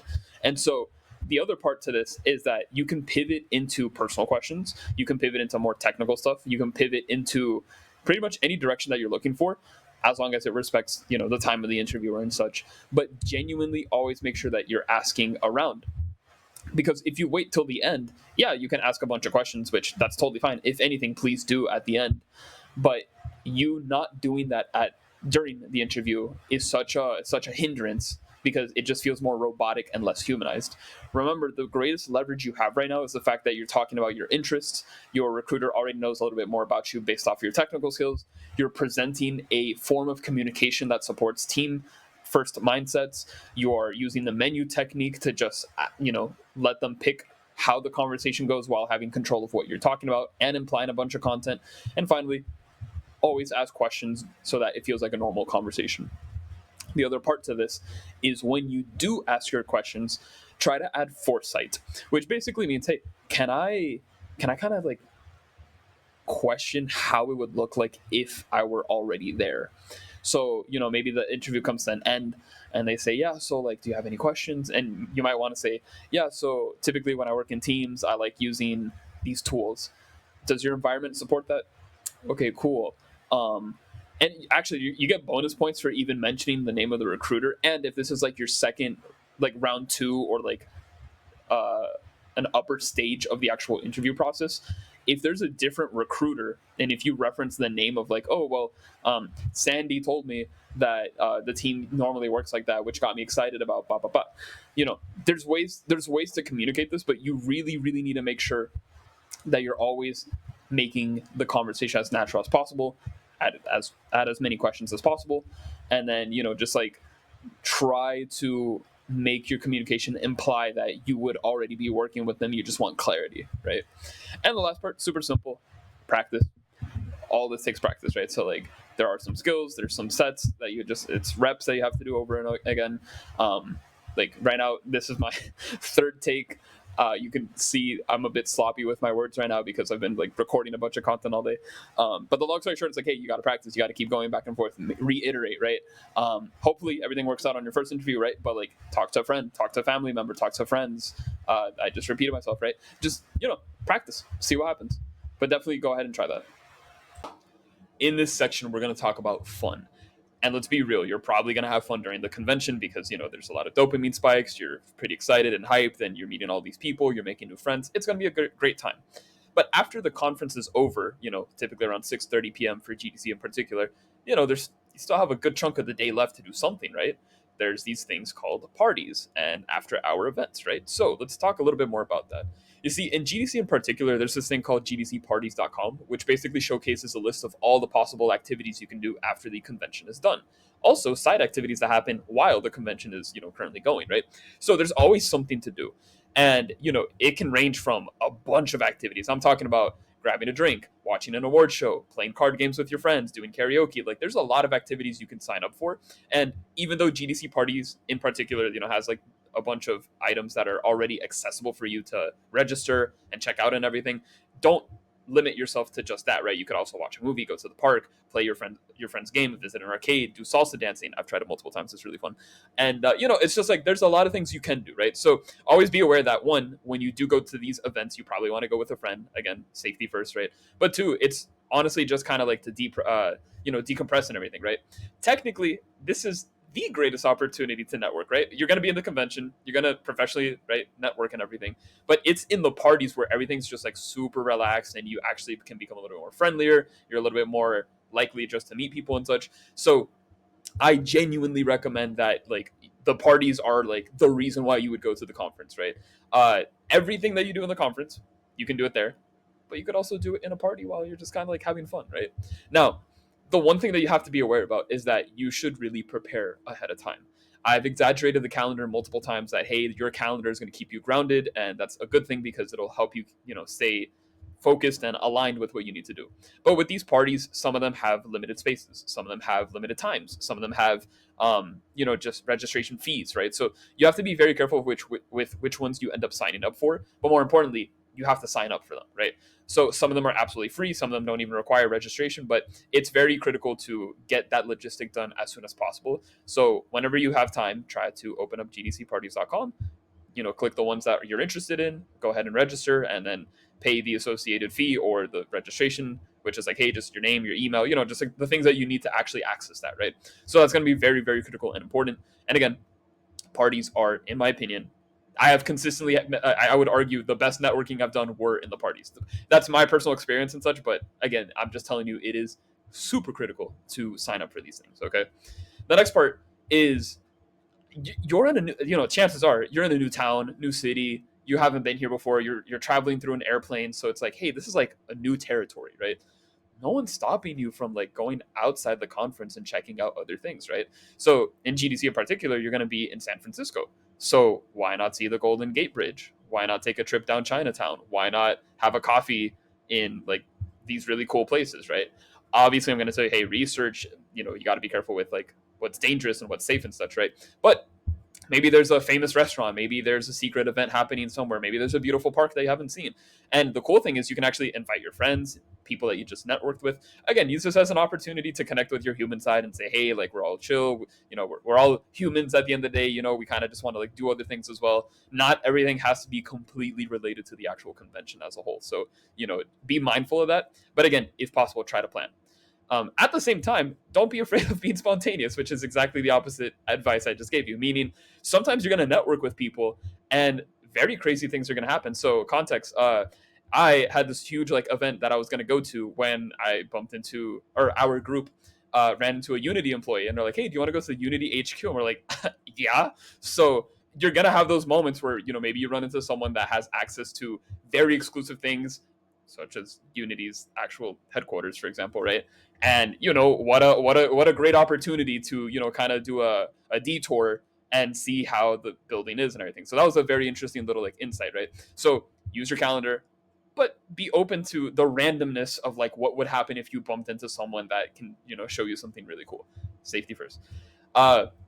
Then we have after hours, right? So, fun fact: I'm not a drinker. Liquid Death is actually literally water. It is $5. It was the most expensive water I've ever purchased. I do not recommend it, but I got this cool little photo of me holding a can. And if you didn't know it was water, it would look like I'm a beer drinker or something, which is kind of funny. But the whole point is, hey, like after hours means there's a lot of clubs and bars and places that you can go to drink and everything.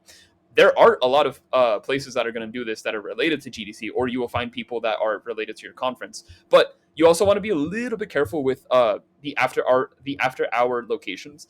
I'm telling you this because one time I ran into I was invited to go to this bar with some friends, and we were all like gonna meet people and start networking and such. And I was talking to this group of like friends, right? And like everything was great.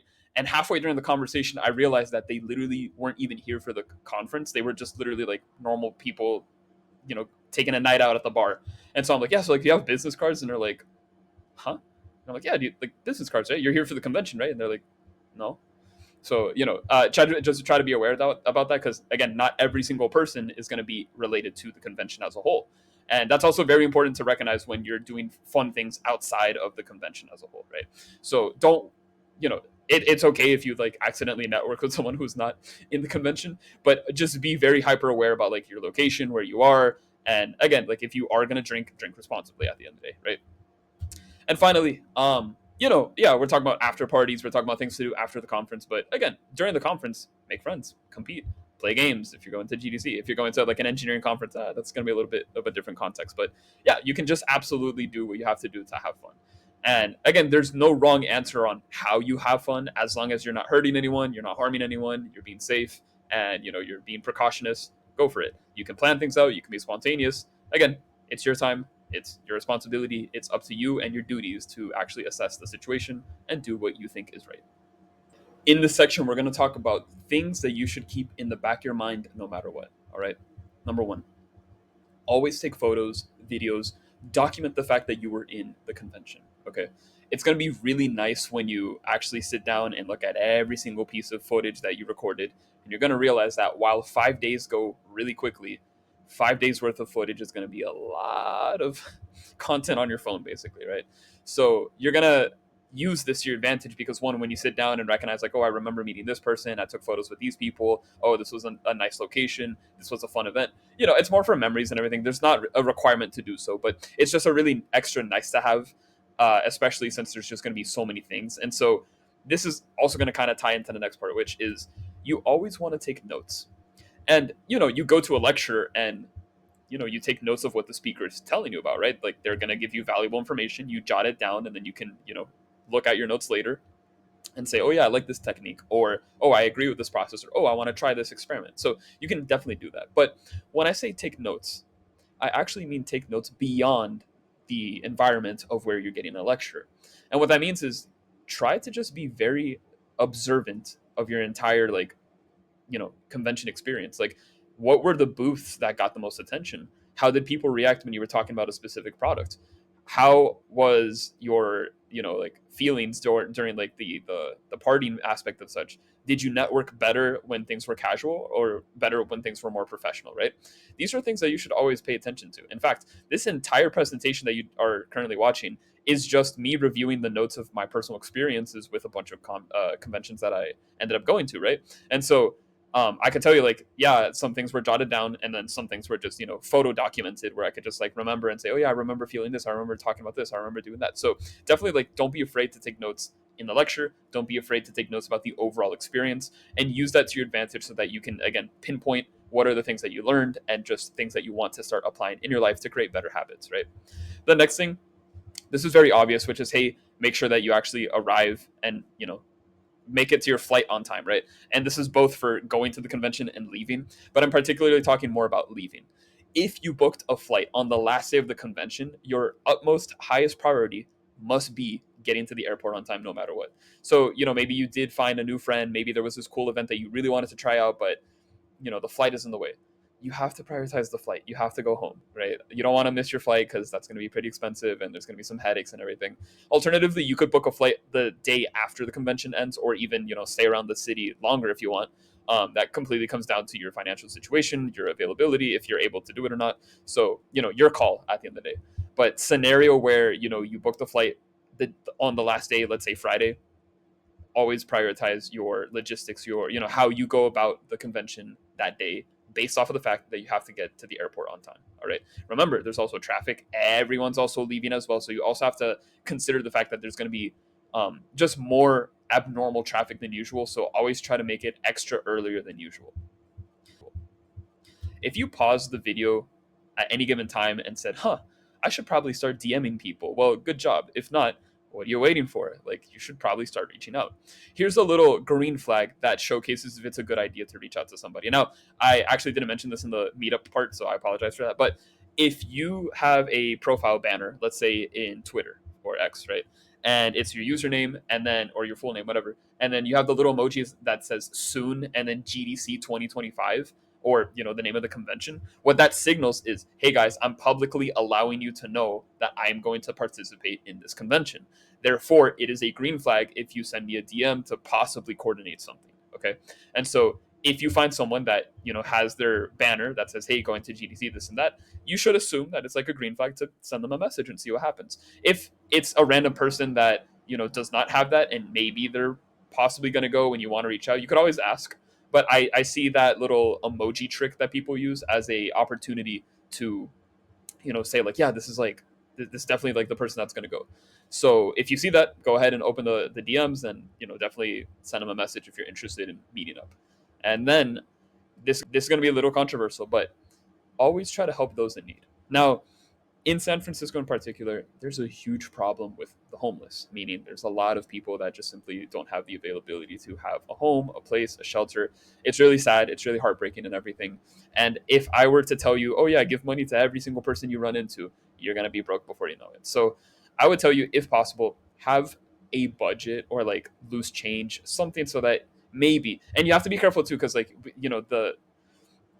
this isn't an easy topic to talk about, because sometimes people can be more aggressive, sometimes people are just allowing and accepting to receive the benefits of like getting donations and such. I'm just saying, personally, try to have like a budget on the side where if you see that someone is in need, you can actively give them that. And there's also other ways to deal with this, meaning, like, let's say you have food, you have snacks, you have extra things that you can just give away without any harm, and you recognize that someone is in need. You can definitely do something of charity and try to give them some help. Okay, I would tell you again, once again, please be careful that there's we don't really know intentions of what people do. Like, it's a very difficult situation to think about. And like, I personally don't have like the perfect answer of like, oh yeah, like when you see this person do this, like, you have to consider your safety first no matter what. But if you have an opportunity to be charitable, help somebody out, if you truly recognize that, okay, I feel like in my heart that I will be able to help them out by giving them food, maybe giving them a small amount of money, something just to help them out and everything, then absolutely do it. If you understand that, hey, this is dangerous, I don't want to risk it, this and that, I understand, that's fine. But I'm just saying that it is really good if you're able to display anything that is, charitable based, all right? And those are just the things that I just want you to keep in the back of your mind during the conference. That's it. Everything else, we're going to go deeper into topics and all the other, possible sections that you can click here and everything. But if you can just have those things in mind, that would be very great to have. All right. In this section, we're going to talk about follow ups. And there's two parts to this. All right. There's the professional part where it's, hey, let's say you were talking to a recruiter, somebody that is like, looking for job opportunities, someone that has your resume, your portfolio. There's going to be that area where it's like, hey, if this person was very important in the sense that I could like extract resources, I can have the ability to network, to get an interview with them and everything. That's where you would hit up an email. You would try to be really formal and everything. And I don't have a slide for that, so just general advice. You probably want to send an email probably 4 days after the convention so that one, the weekend is over, and then two, as they're getting back in the flow of their work, they can kind of like receive a normal email during the work week, and then they can remember you and have a normal conversation, right? And this advice works for the context of like you're strictly looking for the job and everything, but it completely dismisses the whole premise of what a follow up is all about, which is you guys are human. You will only remember what is the impression and the approach you had when you were talking to them, right? And if you treat a person like an actual person, not like, oh, give me a job, give me this, give me that, you would probably get way further in life than, just sending work corporate emails and expecting something in exchange just because they have their resume, right? That being said, the second part that I'm going to talk about here is you really need to recognize that we're all human. We're all in the same boat. I probably said this a billion times already. So again, I know I'm repeating my words here, but I just really want to exaggerate the point that it just comes down to if, did it work out? Like, did you guys have like a good chemistry? And let me take this back because the controversial part is like, there's that conversation where you can say, oh, if I tried really hard and if I was really impressive and I did everything possible, then I deserve to get a response and everything. Not necessarily. Like, maybe you want to put effort, maybe you don't. It really comes down to the interpersonal dynamics of how you talk to somebody at a social level. Maybe your goal is simply just to have fun and there's nothing wrong with that. Maybe you are trying to extract something from someone else. Maybe you simply just don't care. Maybe you care too much, right? Everyone has a different personality, and one of the most beautiful parts of human nature is the fact that we're able to communicate in our different ways and aspects. And depending on how we click, sometimes we have really great conversations and chemistry, sometimes we're just really like against each other, but we agree on certain things. It all comes down to just how we decide to continue, right?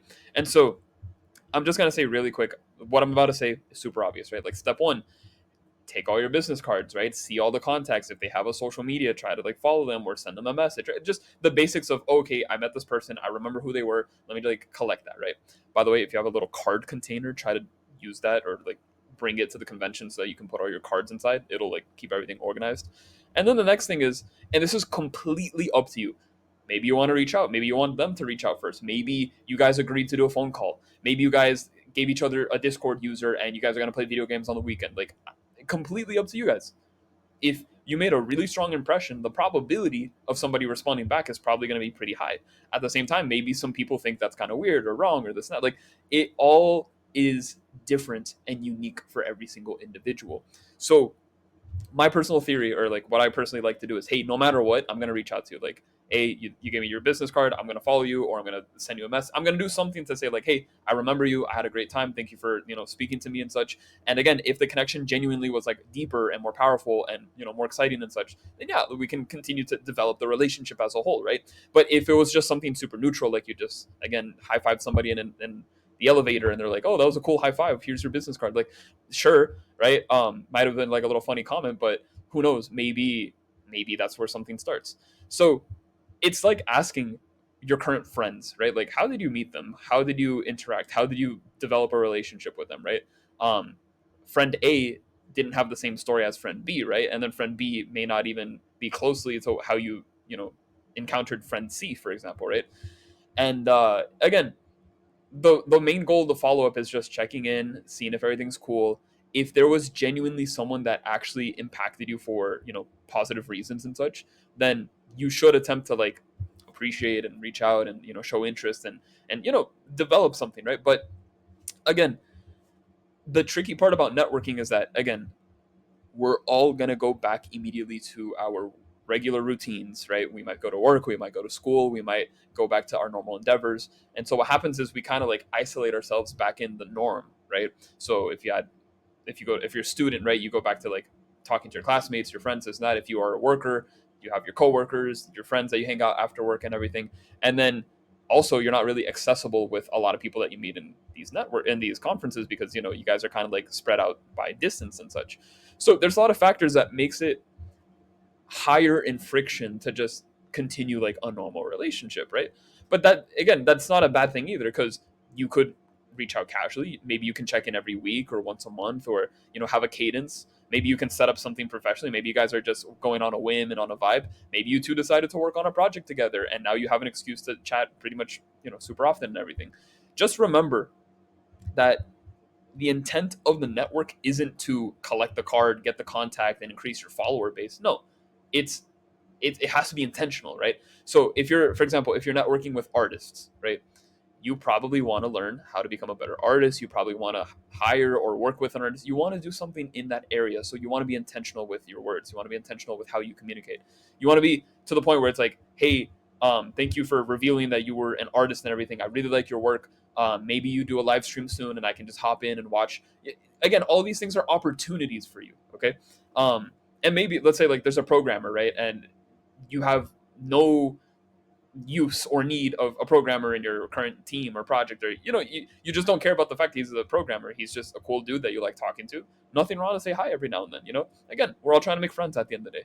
So don't be pressed about what happens if I don't know what to do next. What if I don't do cadences, this and that? I'm just saying, make sure that you are connected, make sure that you do follow, make sure that you do have that mutual like, hey, thank you for reaching out and everything. And again, depending on the conversation, if things were good, go do something with it. If not, hey, thanks for the contact, and now I know someone that does XYZ. So again, let's say you contacted somebody who is in the audio group and they're like really good at making music, right? But you just had a normal conversation with them, nothing much. Maybe one day you find a little flyer that says, hey, we're looking for musicians and we're going to pay them $1 billion, this and that. You better give that flyer to your friend, because like now at least someone that has access to you for that opportunity. Again, always try to help. And um everything that I'm just saying is just social interpretation skills, right? Maybe you are a person that has like a lot of friends and you understand how people think and whatnot. Maybe this is the first time, not the first time, but like maybe you just don't have that many social interactions in general. And so now you're like, okay, well, how do I go forward, this and that? Just be yourself, talk to those that you genuinely spent a lot of time with, those that actually like saw your importance, your impact and such, those that you want to get connected to. Again, everything just comes down to how you would normally treat someone as like a normal friend. You're now entering a long distance relationship. You're now basically texting, phone calling, playing video games during the weekend. It's just like, okay, might be a little difficult because of the friction and the obstacle, the fact that you're not physically here, but things can work out, right? And also, please, I know this is funny because I said take the L, but do not take it personally when someone leaves you on read, when nobody responds back, right? Maybe there's a really cool person, you're like, oh, I can't wait to see their profile again, and then we can like chat about this thing, and then they never respond. Hey, things happen, right? Maybe they were busy, maybe they forgot, maybe they just had the wrong impression of you. Maybe they genuinely didn't like you, and that's okay. You're not going to be liked by everybody at the end of the day. It's okay to have a couple of people that, don't see you that way. Okay. And again, there's going to be the friends that you have. There's going to be the family members that you care about, that care back about you and everything. But there's also going to be those strangers that, you had a great connection. Everything was great. It could be like a 10 out of 10 conversation. And deep down, you're like, well, that was great, but I don't know what to do going forward. I'll just move on. Or vice versa. Like, okay, this person isn't vibing with me anymore. Okay, that's fine. We just move on. So again, I wrote take a note, but don't take it personally. It's life. Things happen. People come in, people go, and that's just what we do. And every piece of advice I'm telling you here is just very, very, very subjective, because it just comes down to how you manage the conversations. And the only last thing that I do want to say is, if you have the privilege of meeting someone at a convention and then literally meeting up with them again in like the future to like hang out or like have fun and everything, then that's pretty cool, and that might mean something to you, right? And I've done this multiple times where I met so many cool people in conventions, and eventually they came to visit my state, or I was traveling and then I bumped into them, and we were talking about like possible plans of what we can do. And that's always like an amazing thing. And so there's some individuals that you can just do that with, and now you have like a weekend plan with them. Now you can just kind of like talk about your ideas, or again just have fun, right? So this is this is the part where it's like, hey, this is life. Like, this isn't a job, this isn't a professional thing, this is just you yapping and talking with your friends and just dealing with what you have to do. And again, there is the professional part of like, oh, send the email, this and that. But if you had a really good friend who always wanted to help you and provided you with all the opportunities that they saw, they would just do that naturally. And so it just comes down to, are you going to be a normal person and treat people good, and maybe those opportunities show up, or are you just going to treat them like robots and extract every single piece of resource that you can find available to them and say, yeah, like, I'm only using you for this and that, like that. I don't think that's a really human approach, right? So remember, you do you. You are the best assessor of how you met people. Things work, things don't. It's like relationships, it's like friends, it's life. It is what it is. I'm advertising that you should always be one that helps others, and maybe you may receive help as well when the time comes. Why'd you click here so fast? No, I'm kidding. We're going to talk about the long-term relationships, right? So this is basically, hey, how do I prolong or stay consistent with somebody that I networked with, and then like, take that time and, stretch it out for as long as possible so that I can continue being in fellowship with that individual, right? And just like the last section, it's not that it's subjective or objective. It's like, you ultimately are responsible for your relationships. So I can't tell you what to do, and I'm not even qualified to tell you how to approach that. So I'm not really gonna give you like the most like top tier advice here right now. So I apologize for that, simply because it's a very like private type of like conversation, right? What I will say is there are three ways how people typically form relationships, and I'm gonna teach you why conferences typically lean on one of them, and then what you can do to like maximize or optimize that particular category, right? So typically the three categories are known as proximity, interest, and values. Proximity is like a classmate, right? You don't necessarily talk to that classmate in particular, but they're around, and if something were to happen to them, you'd probably be like, yo, are you okay? Like, what's up? And these are just going to be your individuals that you see down the hallway. It could be a coworker. And again, proximity doesn't necessarily mean that you know them at a personal level. You might not even know their name. It's just that that face is attached to that person, and I happen to see that person consistently in the background because I work with them, for example. And that's what we call proximity. You could end up talking to this person and learning a couple of things, and before you know it, your companionship with this person creates a relationship with them, meaning like, hey, that's my coworker that I care about, or hey, he's cool, or whatever, right? Then you have interest. In conferences, this is like the key place that you're probably going to have a lot of your friends from. Most bonds are going to be made over interest, because guess what? If you're going to the conference, there's one particular topic that's going to be talked about. For GDC, it's typically about game developers. For engineering conferences, it's technically about engineering and the job market and such, right? So there's always going to be that excuse to be like, hey, you and I like this, and we have that in common. Therefore, we can talk a lot about it, and have a relationship based off of the interest. And this is going to be really cool, because what you can do with that is, again, as you stay consistent with your interest, you can continue to just keep jumping back and forth with your newfound friend, and continue contributing to what you think matters in that topic, right? The last one is values, and this is by experience and just purely like assumptuous at this point, but if you have someone that shares the same beliefs, same values, they see like the world the same way that you do.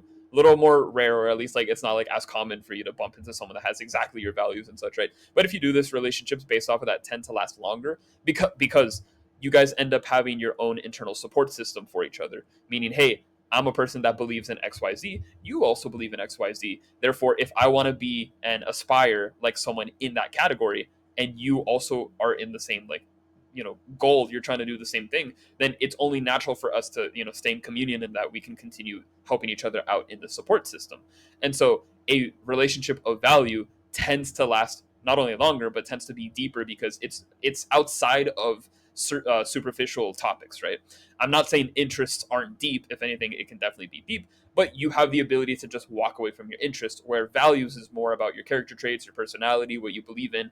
And it's very difficult to like change values quickly, right? Maybe over time that could happen, but compared to interest, one day you can be bored of something and walk away, and that's it. That's more of interest. Value is like, oh, this is my commitment, this is my mission, this is what I have to do. Okay, so assuming that you met someone that's really cool and you guys are in cadence pretty often and such, and it's by interest, nothing's stopping you from being their friend, right? And so, super brief example that I just want to share here. I have a really good friend. His name's Rene. He's an artist, and I was like, "Yo, Rene, you're a cool artist. Can you teach me your tricks?" And one day we just we talked about it casually. Everything was super cool, and yeah, so I'm like, okay, that was nice. So then the next time we were planning out like a group outing with our friends, I'm like, yo, Rene, let me teach you about deadlines, how to be quicker at things, right? And we're just exchanging information, and so I remember these particular outings as, oh, he taught me this, so next time I'm going to teach him this. And then on the third outing, we're chill. We're like, oh, he's in the background. We're cool. We had fun. We're talking about each other. Hey, how are you? How's the family? How's everything going? Okay, cool. Oh, you saw that video last night. Oh, what about that new game coming out? Okay, cool. Boom. Next time we talked about like interviewing, how to polish your skills, how to do this, how to do that. And the next time we just watched the movie and just chilled with socks, right? So the whole point that I'm trying to get to is like it's just how you it's just how you act with your normal friends. Like just be yourself, let them be themselves too, just interact. And if you guys have the same interests, amazing, it's going to work out really well. If you guys have the same value, cool, it works out well. Maybe you two are just in the background and you guys are chill and you don't really have anything in common and you just like it just comes down to how you are with people at the end of the day. So like I said, I can't tell you, oh, do this, say this word, use this riz tactic, like like this isn't a dating channel, this isn't me telling you what to, like, you literally just have to like be responsible for who you are and how you interact with others. That's all I'm saying. So that being said, it's nice and it's probably more effective if you are able to constantly help others and not expect anything in return, just be charitable and such. But at the same time, if that's who you are, cool. If that's not, you do you, okay? But yeah, that's just more about like just making sure that you can be consistent by just hanging out with people that care about you, that want to see you grow, that want to see you do all these cool things, and hopefully you feel the same way back to them as well, because everyone's an individual at the end of the day. And yeah, I'm just briefly going through this part to say you are responsible for your relationships. In this section, we're going to talk about the post conference depression. I hope you took photos, because you're going to end up on the airplane looking at your phone, looking at all the cool photos and videos that you took, and you're going to realize, man, conference is over. I feel empty. I feel like I don't have this weird feeling and I don't know what to do. Well, let me tell you something, right? In life, things have endings, and whether we like to accept it or not, the only thing we can do is move forward. Sometimes it feels like life throws a lot of things at you, and at the end of the day, you just have to keep going on no matter what. So, the reality of the situation is conference is over. So, what is the next logical step to do, right? And the first thing that you have to recognize is you've learned a lot of content, so you can absolutely start applying that, right? But before we even get to the point where we start applying what we learned and using our contacts and doing everything else, we are human, right? We want to socialize, we want to tell people about our experiences, because in a weird way, whether you are like an emotional person or not, there is going to be this level of not frustration, but it's very similar to venting, in the sense that you just had this huge experience and it's over, and you definitely want to talk about it with somebody, right? Now, you don't want to sit down and talk about every single possible detail that occurs, because you would be here all day, right? But at the same time, I heavily recommend you grabbing a friend, someone that you trust, a family member, and just talking about your highlights, right? And the reason why this is going to be extremely healthy is because, one, you don't have to be super, mopey or depressed afterwards, because, it's an event that's over. But then the crazy part is you start to reflect proactively on the fact that, oh, I did this, I learned that, I met these people, I tried this was the first time I looked at it, so you talking about it and expressing it by via verbalization allows you to reflect, right? So that's very important. And so if you're an introvert, for example, and you don't you leaving the social environment causes you to recharge your social battery, that's great. But there's extroverts that are like, I need it, I'm back to my work routine, I'm expecting the normal life that I normally had, I'm not really like having fun anymore, I'm going back to the grind, the work, right? Again, just having that moment to talk about it with somebody is going to relieve you and, again, lower the depression as a whole, right? The other thing that's extremely important is, like I said, apply what you learn, use your new contacts to your advantage, like catch up with everyone, do what you have to do, right? But also, one major thing that I cannot, this is like super important, right? Well, you always want to make a milestone a source of like progression checks to make sure that you're actually improving in your career. And so what I want to demonstrate with this clip that's on the slide right now is, on the left you're looking at Dodge King #1, like the first commercial game that I made. And it's fine, it has its faults, but at the same time, like, nothing too bad. But the thing is, like, it lacked a lot of soul. It lacked a lot of, like, flavor, as one would say. And I realized that I learned a lot at GDC 2023. Right? They told me how to make better games, how to design better, what to look for, why I should make roguelikes. Just a lot of information that would be beneficial had I used it somehow. Right? And so in GDC 2025, I will be returning with Dodge King Deluxe, meaning I went from the left version one to the new commercially public game, Dodge King Deluxe, which is the second version or the second part, right? And you'll notice that there's better gameplay, there's more game modes, more characters, new content, a lot of recycled assets, as you can probably see from the screen, but you just have a better looking game. And this is a direct comparison of my improvement from the first time I went to the conference versus the second time I'm going to the conference. And so the reason why this is so critical is because if you can take these metrics and measure your improvement, you will ultimately always win in the industry or career that you end up going to. So if I left Dodge King 1 the way that I did and I never really improved and I just didn't learn or didn't do anything, I wasn't being effective. In fact, I would tell you, if you go to the convention and then you leave as the same person, meaning you didn't learn, you didn't recognize anything, you messed up. You just didn't use the convention effectively, right? And it doesn't matter if the conference is a day long or 2 weeks long, right? There's always something that you have to leverage going forward. So an exercise that I always ask everyone to do when they finish their conference, abilities here, sit down and ask yourself, can I pinpoint the major event that made me learn something that shifted my entire mindset, my entire worldview, my approach to a project, my personality? Can I pinpoint that one thing that occurred? Chances are there's going to be a lot of other things that are, going to show up in your reflection, but it's more difficult just to pinpoint one, right? But always pinpoint at least one is the point. Because once you do this, you recognize, wow, this conference was genuinely effective. I would like to go again sometime in the future. And I now have a goal in mind, a milestone, a something that I can say to, the people that I met that next time I come back, I'm going to be better. I'm going to be stronger. I'm going to be faster. I'm going to be wiser. I'm going to be more effective. I'm going to be more sharp. And these are the things that lead to improvement. And so always have a short term goal, long term goal, whatever, but always think in the long term. And it's just really, really important to recognize, hey, if you think, in 2 years from now, maybe you can become a speaker and like talk about your progress.